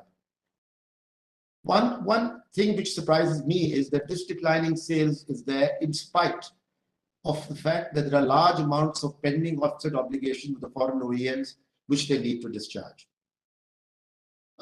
Finally, I would like to end by saying the Indian private defense industry is extremely thankful to the government and MOD in particular for initiating and implementing these watershed defense policies reforms. However, there is still an urgent need to address the industry issues which may be policy, procedural, or fiscal based, so the Indian defense industry is able to meet the defense production and export targets. Thank you very much. Jai Hind. Thank you, Mr. Sehgal. Moving on, the next MSME is Mr. Chandrasekhar HG. He is the chairman and founder of Sasmos HGT Technology. So may I please invite you to address the gathering? Thank you and good afternoon, Mr. Anurag Bajpai ji, and then Noor Mohammed Sheikh ji, and then also Mr. Vishnu Prakash and Mr. SP Shukla from SIDM. Thanks for giving me this opportunity for spending some of the time to share my thoughts and then on the MSME role in achieving this 5 billion defense export as a goal set by the government. First of all, I would like to thank the entire government and then also SIDM in specific to organizing this meeting, because it is a heads up to all of us already to start thinking about defense expo preparation, what we need to do as an organization also. Thanks for that particular kickoff already given from SIDM. The second thing is, yes, in my perspectives are something different, because just to give you a feel of what SASMOS is doing is only in defense and aerospace sector. We are into actually an MSME making wiring and then also actually the panels and then the fiber optics in the defense sectors for the globe. Today, just to give a perspective to all of you, we are exporting to 10 countries. We started in 2010 as a new organization, and then in these 10 countries we're exporting to all the defense supplies OEMs, like so the world's in Israel or in actually in France or UK or US and even Korea. And then also our exports is almost to an extent of something like 250 to 300 crores this year, and then also it is steadily growing, and then we aim to be in line with the target to an extent of we have our own targets which we built it up for exports for defense as an MSME to a level of something like 500 crores by 2025, and which I think we are working with a very good focus on this.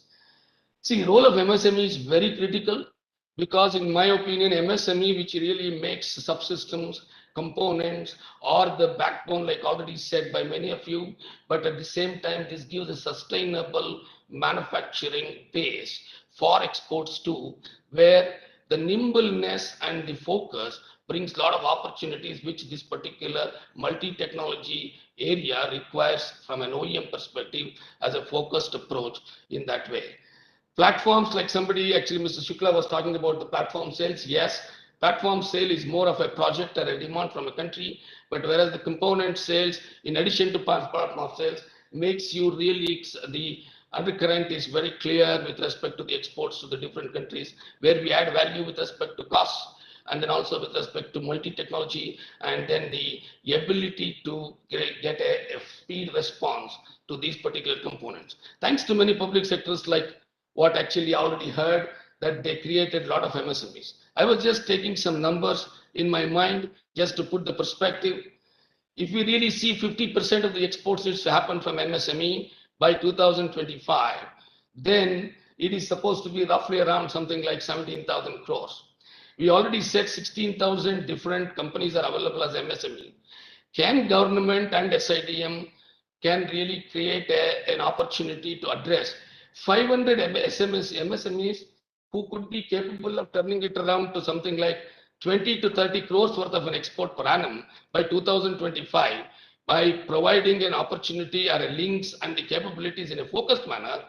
I think we need to draw up a plan to reach that particular level of 15 to 17,000 crores worth of export by MSME, where we already have a base and each one is doing their own bit.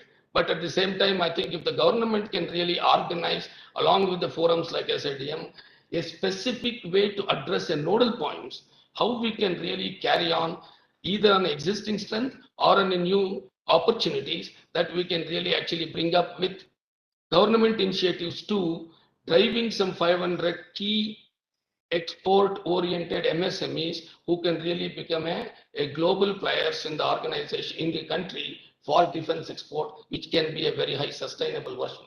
This is one. Second important thing that I would say is the MSME has a reach issue in the world, actually as a complete system, the project management capabilities, etc. for the global world of export. So it is important that actually there are certain facilities the government is going to make as a part of the whole structure, as an infrastructure, which really creates nodal agencies who can really actually take a portion of consolidated the systems and procedures which can actually be put to the MSME's use. Why I'm making this statement is actually as a SASMOS, we did this for about 12 small and medium sized, less than us, which are really just about something like 10 crores to 15 crores worth of an organization. And we established them as a nodal agency within our own reach. to create exports to Boeing, Lockheed Martin, and including for some of the South Korean companies which really exporting to Boeing. So these 12 companies are doing some of the exports through us, some of the exports through and their own because of this particular initiative on special processes, special metals, and then actually very highly sophisticated, I would say actually very precise metal work, and then also on some of the electronics work. So this particular route, which I want to take this particular platform to create at least a hub and an organized methodology to see how to achieve this target through some focused approach, and then how the Indian participation can come, and then government can really help us, the forums can really help us to create our own web in the export and also in the Atmanirbhar capabilities in terms of really creating, because a lot of opportunities have been created by government, a lot of policies have been done, but I think time has come where I think we need to really more focus to deep dive to how do we need to organize this to realize the effects of all these great steps that has been taken and which can bring up higher speed. Of course, this will happen on its own, but if we can really bring up this, I think this, in my opinion, brings up a higher speed to achieve and then very close to achieve the targets or even exceed the target is possible if we can really work like this, like a partnership approach, like what government did, partnership approach for the top OEMs for platforms, like that actually can we have 300 to 500 MSMEs focused to achieve the goals of actually the targets of exports and targets of Atmanirbhar, and then can we really drive them through certain policies, certain structures, and certain opportunities which they can bring up because of government capabilities to diplomacy to use to get this done. So from on its own, can we just join hands is one of the from the market and also from the opening of the perspectives. So this is my view, and thanks for giving me this opportunity to speak about it. And we as a SASMOS, I commit to you that we continuously work to ensure that we build up the opportunities on our own for sure, but this will really help us to really move to the next step. Thanks for all the OEMs who are giving support to us. Thank you very much. Thank you, sir. Next, may I please invite Mr. Samir Joshi, CEO, New Space Research and Technologies, to deliver an address on startups' role in putting the Indian aerospace and defense sector on the global map. Thank you. A very good afternoon to everybody, members of the Indian government and SIDM. Ladies and gentlemen, the future of defense is technological innovation. Like all across the world, we in India also are facing a huge demand for startups, especially startups to service this need. And I today will represent the startups in India and give my thoughts. Yes, innovation and technology is the mainstay of an effervescent defense ecosystem of any country, and often lies down in startups, which are the hubs of fostering them. What is very encouraging is to note what the government of India's Make in India and Atmanirbhar initiatives, which when coupled with the DAP 2020, they provide a good onus to support startups and small businesses in the field of aerospace and defense and foster self-reliance in India. So can startups put the Indian aerospace and defense sector on the global map? The advantage of engaging startups stems from identifying and filling in the technological gap with innovative, cost-effective ideas and ability to absorb cutting-edge technology in product design and manufacturing, coupled with having the ability to adapt quickly to changing needs of the customer with a very agile methodology. Basically, startups spur fast-moving innovation in defense sector.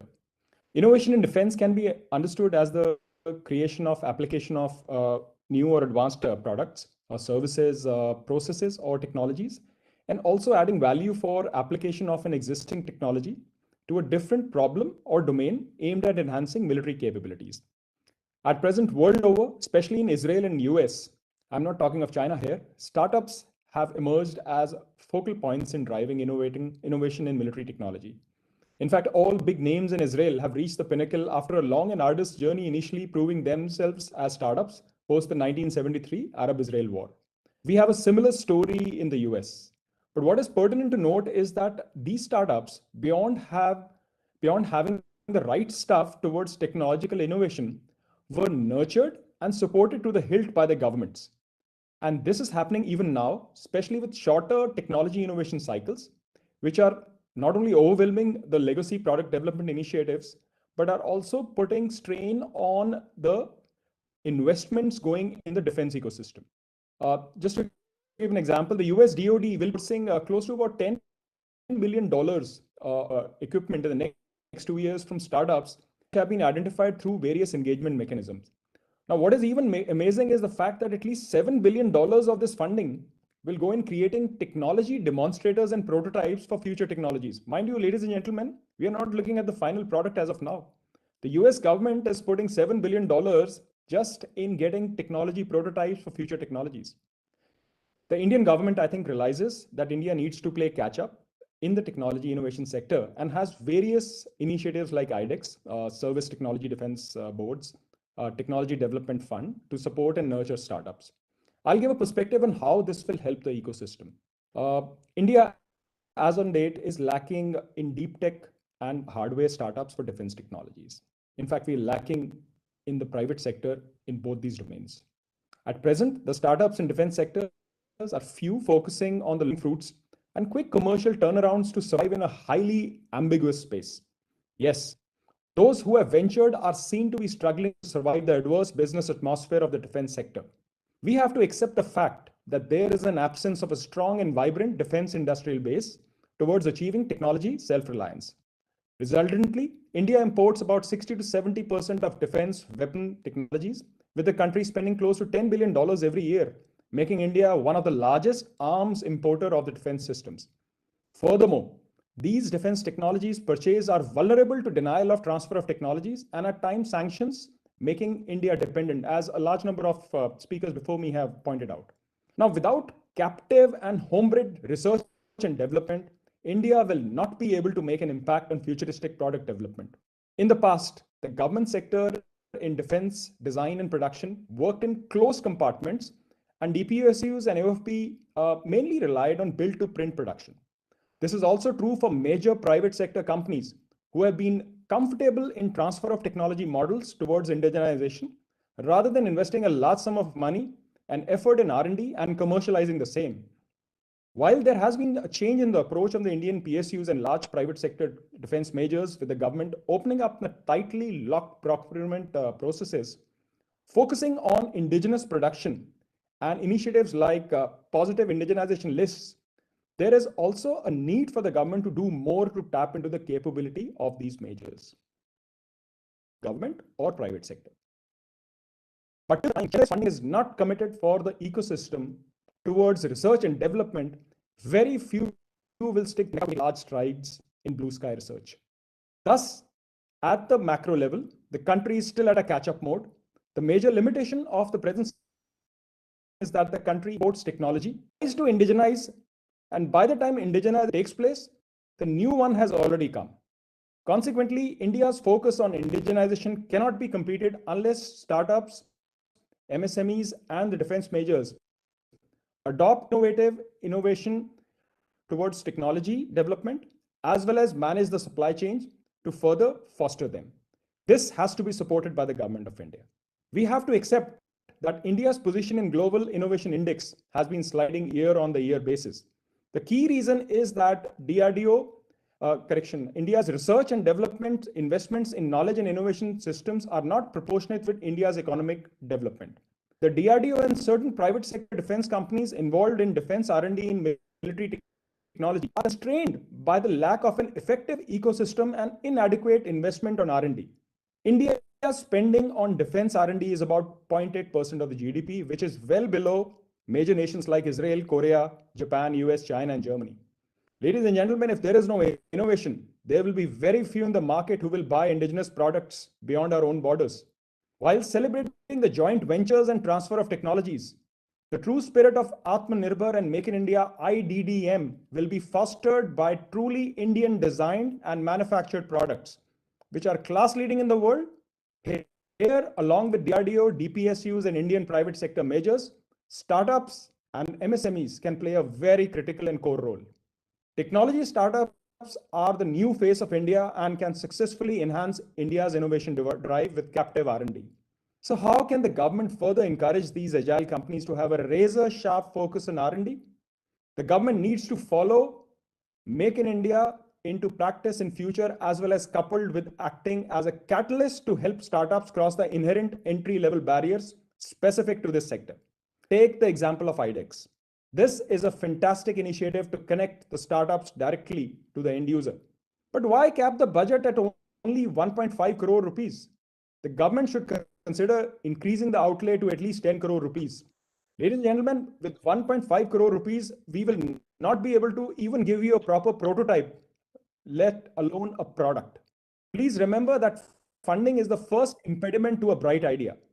R&D costs money, and the government needs to trust the startups in the same way it trusts the DRDO, DPSUs, and academia at large.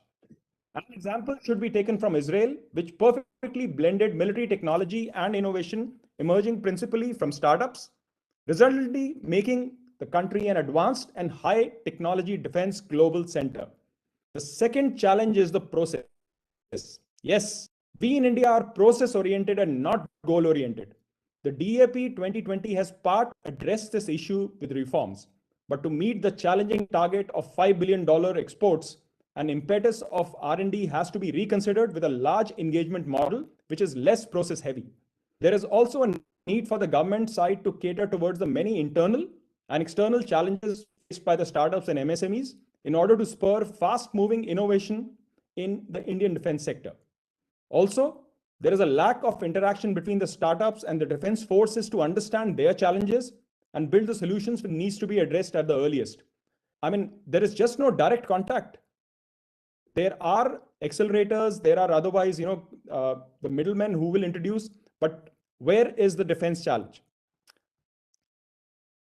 I'm sorry, the power is gone, but I'll just continue. And last but not the least, the onus is also on startups to stick our neck out. We have to deliver with the support opportunities available from government and the ecosystem which has been created, and also provide the right feedback. I will end this talk by saying that both the government and startups should realize that it is okay to fail in research and development. But what we do from the learning of the failure will determine how fast can we make global standard products which can capture a decent market share in the world. Thank you. Thank you, sir. Moving on, we now have Mr. B. Krishnamurthy with us, who will give an overview of the opportunities for making in India for the world. He is the project director for Tamil Nadu Industrial Development Corporation Limited. So please go ahead. Yeah, good afternoon to you. Is it audible? Hello, is it audible? Yes, sir. Yeah. Bajpai sir, SADM team, SP Supla, Sunil Mishra, Group Captain Bajpai, and then senior officers from MEA, Ashish Sharaf, Kamurak Siddharth, MSMEs, all other participants. Very good evening to all.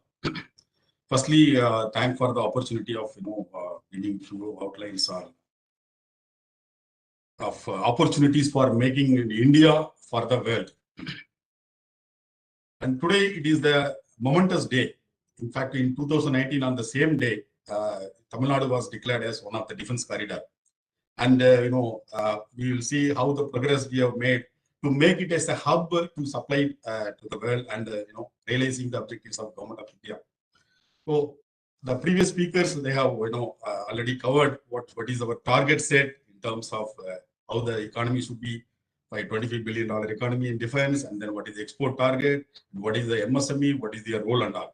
So imbibing this role, and the government of Tamil Nadu, which aims to transform Tamil Nadu as a 1 trillion economy, has given the importance of aerospace and defense as one of the subsector. And in fact, in 2019, we have come out with the aerospace defense policy, which gives both the physical interventions as well as financial interventions. And we have identified, in fact, 9 thematic parts for developing different defense products for both manufacturing here and especially to cater for the defense exports, and by that process realizing the objectives of Government of India. In fact, out of one thematic part, aerospace part, phase 1, which is already completed, and phase 2 is under construction now. And in fact, Tamil Nadu government is revising the aerospace and defense policy. And the existing policy, it gives a lot of incentives and support systems for creating the testing centers and various enablers across all the nodes in Tamil Nadu. It provides a comprehensive subsidy like capital subsidy, R&D subsidy, certification subsidy, and whatnot to boost the MSMEs and industries in the Tamil Nadu corridor. And in fact, you all very well know Tamil Nadu is the second largest economy, industrial economy, and stands #1 position in industrial performance, investment potential, and in terms of number of factories, and then in terms of the turnout of the skilled resources. And we are also revising our aerospace and defense policy to give thrust for make projects and MRO, and then various innovative attempts like drone hub, startups. As Samir was telling, actually, the funding is the issue. With our new upcoming policy, we want at least one unicorn to emerge from India, Tamil Nadu corridor. So with the policy, I don't have a doubt Samir Joshi will think of setting up this facility in Tamil Nadu corridor.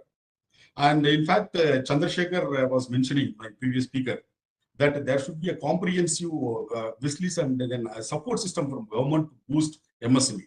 So we are also talking about strategy to boost the MSMEs in Tamil Nadu. It's a cluster form.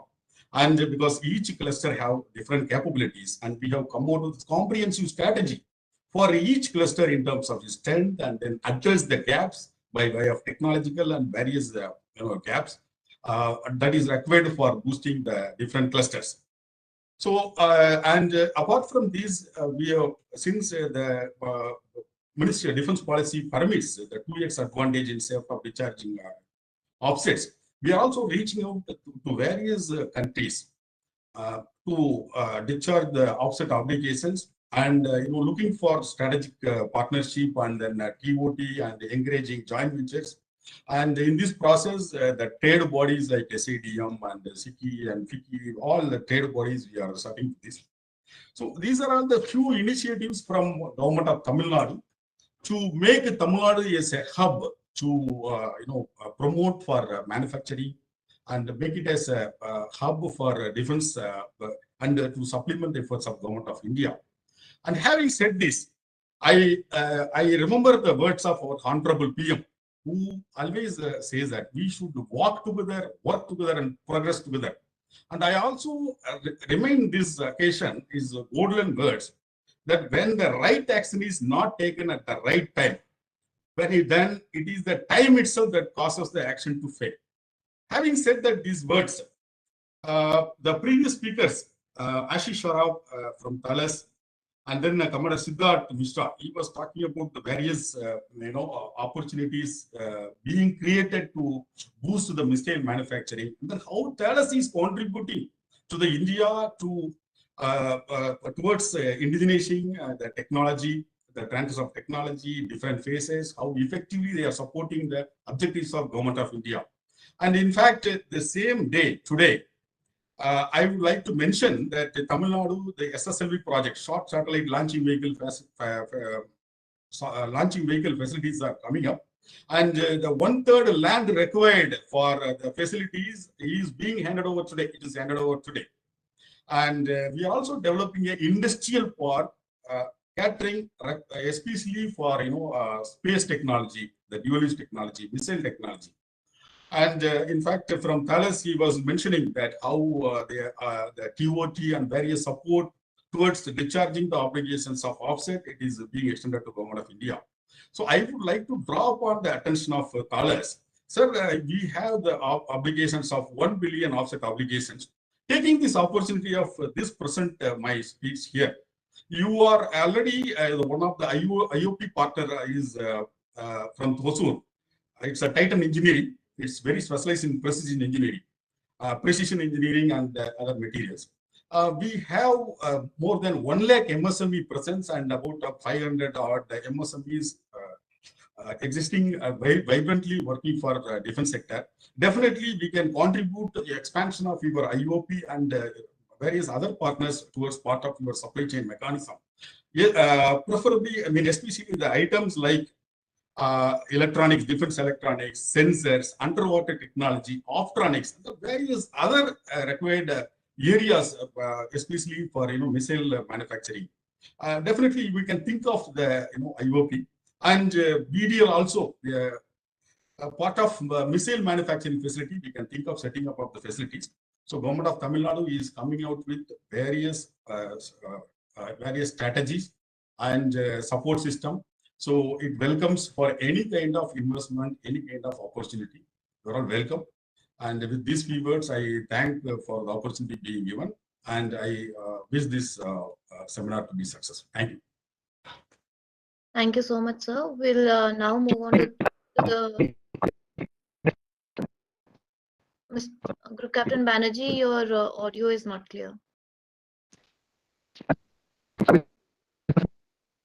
Can't hear you. So, ladies and gentlemen, we'll move on to the Q&A session now. And due to the paucity of time, we'll only take 3 questions. The first question is with regards to the MSMEs. One of the industry speakers can probably address this. Today, MSMEs are playing a major role in indigenization of defense items. How can they take their products to global platforms? If any of the industry speakers would like to address this.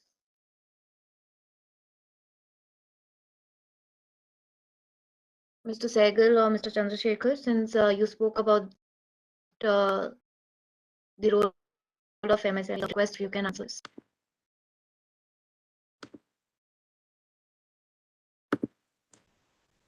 Is the only one मैंने किया और इसका नहीं किया मैंने इसका नीचे का couple. Mr. Sehgal, Mr. Chandrasekhar. Hello. Yeah. Yes, sir. Sorry, Shivani, I didn't hear you. So I was saying there's a question in the Q&A box that today MSMEs are playing a major role in indigenization of defense items. So how can they take their products to the global platforms? Sorry, take their product to global platforms, basically enter the global market. Yeah. So if you would like to contribute. You see, basically, let me give my own experience. The global OEMs are looking at people who have the quality management systems, who are making products which are as per the international quality standards. And for MSMEs, most global OEMs will make you do a product as build to print. They will not really make you do the design or the development of the product. Yes, development, yes, but not the design. So I just feel that a lot of work interaction has been done between the MODs and the private sector. For example, in the Make 3 program, the foreign OEMs are talking about the list of items which, with their design and technology, they would like to give to companies here. So I feel these are some of the forums where they can really take part in the global market. Also, there are programs like I mentioned, the Make 2 programs, which the Indian MOD is doing, in which they can also get involved in. So really speaking, they have to really prove their credibility in India in the Indian market before they can really jump for exports. Thank you. Mr. Chandrasekhar, would you like to say something? Yeah, of course, a couple of points that I just would like to add to Mr. Vikram. That is actually, first of all, is of course you need to have a baseline of working towards the Indian defense requirements already as an established player. But the challenges in the global area is, in my opinion, I think, for example, US, it works on a lot of structure and then the system requirements in an organization to produce certain parts of defense which are classified, or actually, even though it is an EAR or an ITAR requirement, there are some systems to get into a vendor situation itself. So there are certain preparations that needs to be done by each and every company, whether it is an MSME or not, to create such kind of a platform to get aligned to their expectations of system. Second thing is, obviously, this is one of the points that which I was trying to put up is, can we just develop certain focused showcases? That means that can happen in different exhibitions or exclusive exhibitions that we can really create for MSMEs, where really they showcase their current products, what they are producing already to some of the OEMs outside or actually in India, and then create a complete visibility on a regular forum to the global world, global OEMs as an opportunity. Definitely, yes, because of offsets and other things, a lot of people drove on their own as OEMs to find and establish relationship of exports already with MSMEs, what is happening right now. But the need is, yes, MSMEs also needs to have a global connectivity through certain organized channels of government, and then the programs, like some of them are happening, but some of them can be specific, to make sure that our visibility is there on our capabilities and our readiness to do exports. Because one information that I would like to share with you, my personal experience is, even in US, MSMEs are not so well already, I would say, ready to do exports. In the sense, they're not really well equipped. They need to be prepared for equipment. Even if you want to buy some components, it takes some time, because I've traveled through US and then I have seen at least 20, 25 different small companies who really actually really struggle, or they don't want to export when they are just 5 million or 6 million organization, because it calls for a lot of documentation and other things in US itself. So it is an area of work that we need to do. And then I think that is where I was telling the nodal agencies, collecting these particular expectations of the across boundaries system requirements, and then also actually educating or actually creating a particular platforms within the country really helps MSME to grow in this field. Because we are not actually already ready as a companies to that tune of export expectations in the bigger OEM systems. I hope it answers. Thank you, sir. Shivani, we'll just take the last question because we are well beyond time. You can ask the last question. I'm sorry to everybody. I know there are a lot of questions, but the time is very limited. So this is the last question, and then we'll go on to the vote of thanks. So, Mr. Noor, if you are still there with us, okay, I think he has left. In that case, the next question I would bring on is one of the startups has shared that the transformation in manufacturing practices via Industry 4.0 is essential for making the Indian defense industry competitive. So if anyone from the panel can bring out what specific initiatives and avenues exist for startups to bring in this Industry 4.0 training in India. Mr. Joshi, in case you have any insight into this. In fact, I would like to reply, like government of Tamil Nadu, we are creating a center of excellence along with the GE, along with the Dassault system, Siemens, Tata and all. So our center of excellence along with the Siemens, and we are soon establishing it. The commissioning will be there within 2 months of time. And they have come out with a different kind of technologies and to boost the startup, and especially for design development and then skill development and then various other areas. Our center of excellence is going to be a great support system for that. Mr. Joshi, will you like to say something? Is it Samit Joshi? Yeah, actually, rather than saying Industry 4.0, recently I have moved from DRDO Ministry of Defense to BrahMos Aerospace. Now I am in the industry food, industry shoe, I can say. So Industry 4.0, rather than, there is one gray area which I feel when we are going for exports, that is quality assurance agency. One common quality assurance agency which is really required for Indian defense industry, which can go for quality assurance of components and subsystem level and system level.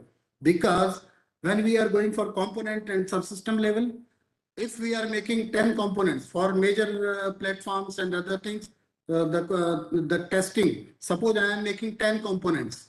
I am having export order of 10 systems, and I have to make 10 components. I have to make 11th component for the testing and evaluation and all these purposes. And many a times because of less number of components which are to be assured by quality agencies, I can't make the cost viable for ourselves, for Indian defense industry. So if, but at the same time, when I will go for, suppose go for 100 components, 100 components I will make one time, QA agency will clear it, then the cost of testing will be amortized between 100. If it is 200, naturally the cost of the components will come down and Indian industry will go for the right business.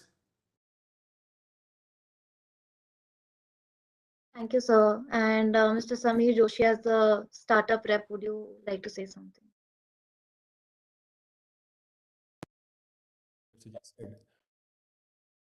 Sir, you are muted. Sorry. Okay. Yeah, I'll just agree. No, we can hear you now. Yeah, I'll agree with what Dr. Joshi has said and also Mr. Chandrasekhar. So it is not only that you create that atmosphere where an infrastructure can be set up. There's also a need to understand the technology and for the various certification agencies to understand the technology. Now, there is a cost to it.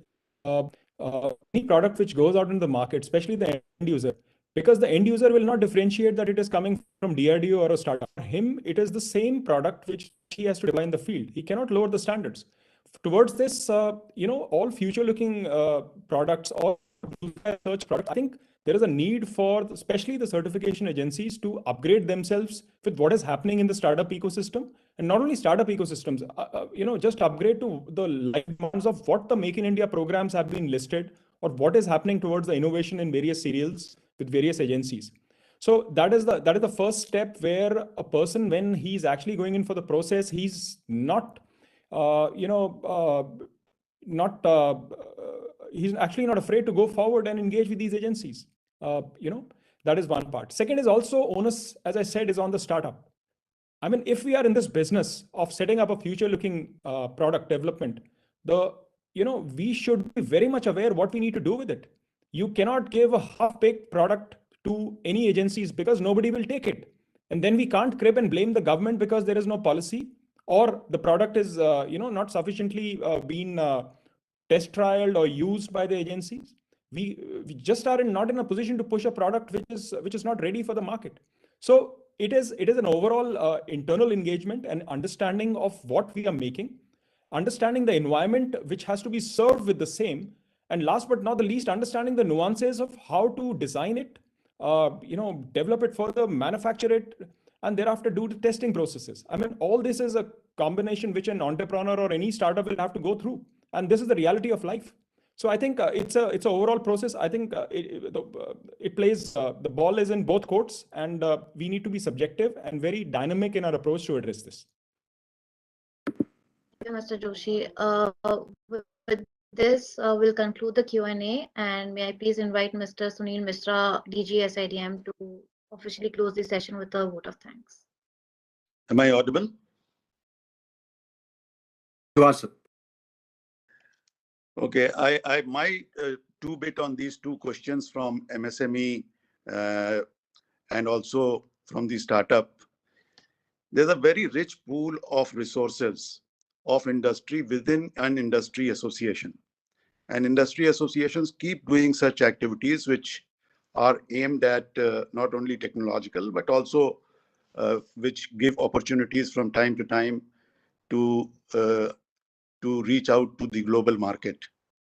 So probably for the small industry and also more importantly for the startup is to join an industry association in this case SIDM. So that is the first step. And then all the resources get pooled, focused on you, and then knowledgeable people who are already there, who have probably traversed that path earlier, will be able to guide, handhold, and a lot of many other things can happen. Mr. Anurag Bajpai, Joint Secretary, Department of Defense Production. Mr. Mohammad Noor Rahman Sheikh, Joint Secretary, Ministry of External Affairs. former ambassador to South Korea and former High Commissioner to Canada, Ambassador Vishnu Prakash, Mr. SP Shukla, President SIDM, senior government officials, members of industry, ladies and gentlemen, good evening. It is indeed for SIDM a pleasure to have collaborated with the Department of Defense Production in organizing today's webinar and kick-starting the activities today towards DefExpo 2022, which we are all eagerly looking forward to. Given the intent of the government at the highest level, which is seen in the policies which have been crafted in the last few years to promote and involve the private sector in defense manufacturing, given the enthusiasm and aspiration of the private sector, with which it has joined the movement of Atmanirbharta and Make for the World, and given the strength which are there in our DPSUs in terms of resources and experience. These three given strengths, in my view, have resulted in a dramatic increase of defense exports in the last 5 years, from approximately 1,500 crores in 2016-17 to 8,500 crores nearly in 2020 and 2021. Today, India exports a multitude of items to more than 80 countries. This is remarkable, especially given the socio-economic challenges that the industry faced in the wake of COVID pandemic, and also keeping in mind that we are just starting to catch up with the rest of the world. India has started featuring in CIPRI list of top exporters, and recent examples like BrahMos $375 million deal with Philippines if it is an indication. We at SIDM are sure that nothing can stop us from becoming a major player in the global defense manufacturing in times to come. Today is a very auspicious and a landmark day for Indian defense industry, not only because we are kickstarting the series of seminars for DefExpo, but today we also, along with Ministry of Defense, have launched the virtual gallery of the gallant. Just before this program, at the South Block, a virtual gallery was inaugurated by the Raksha Rajya Mantri.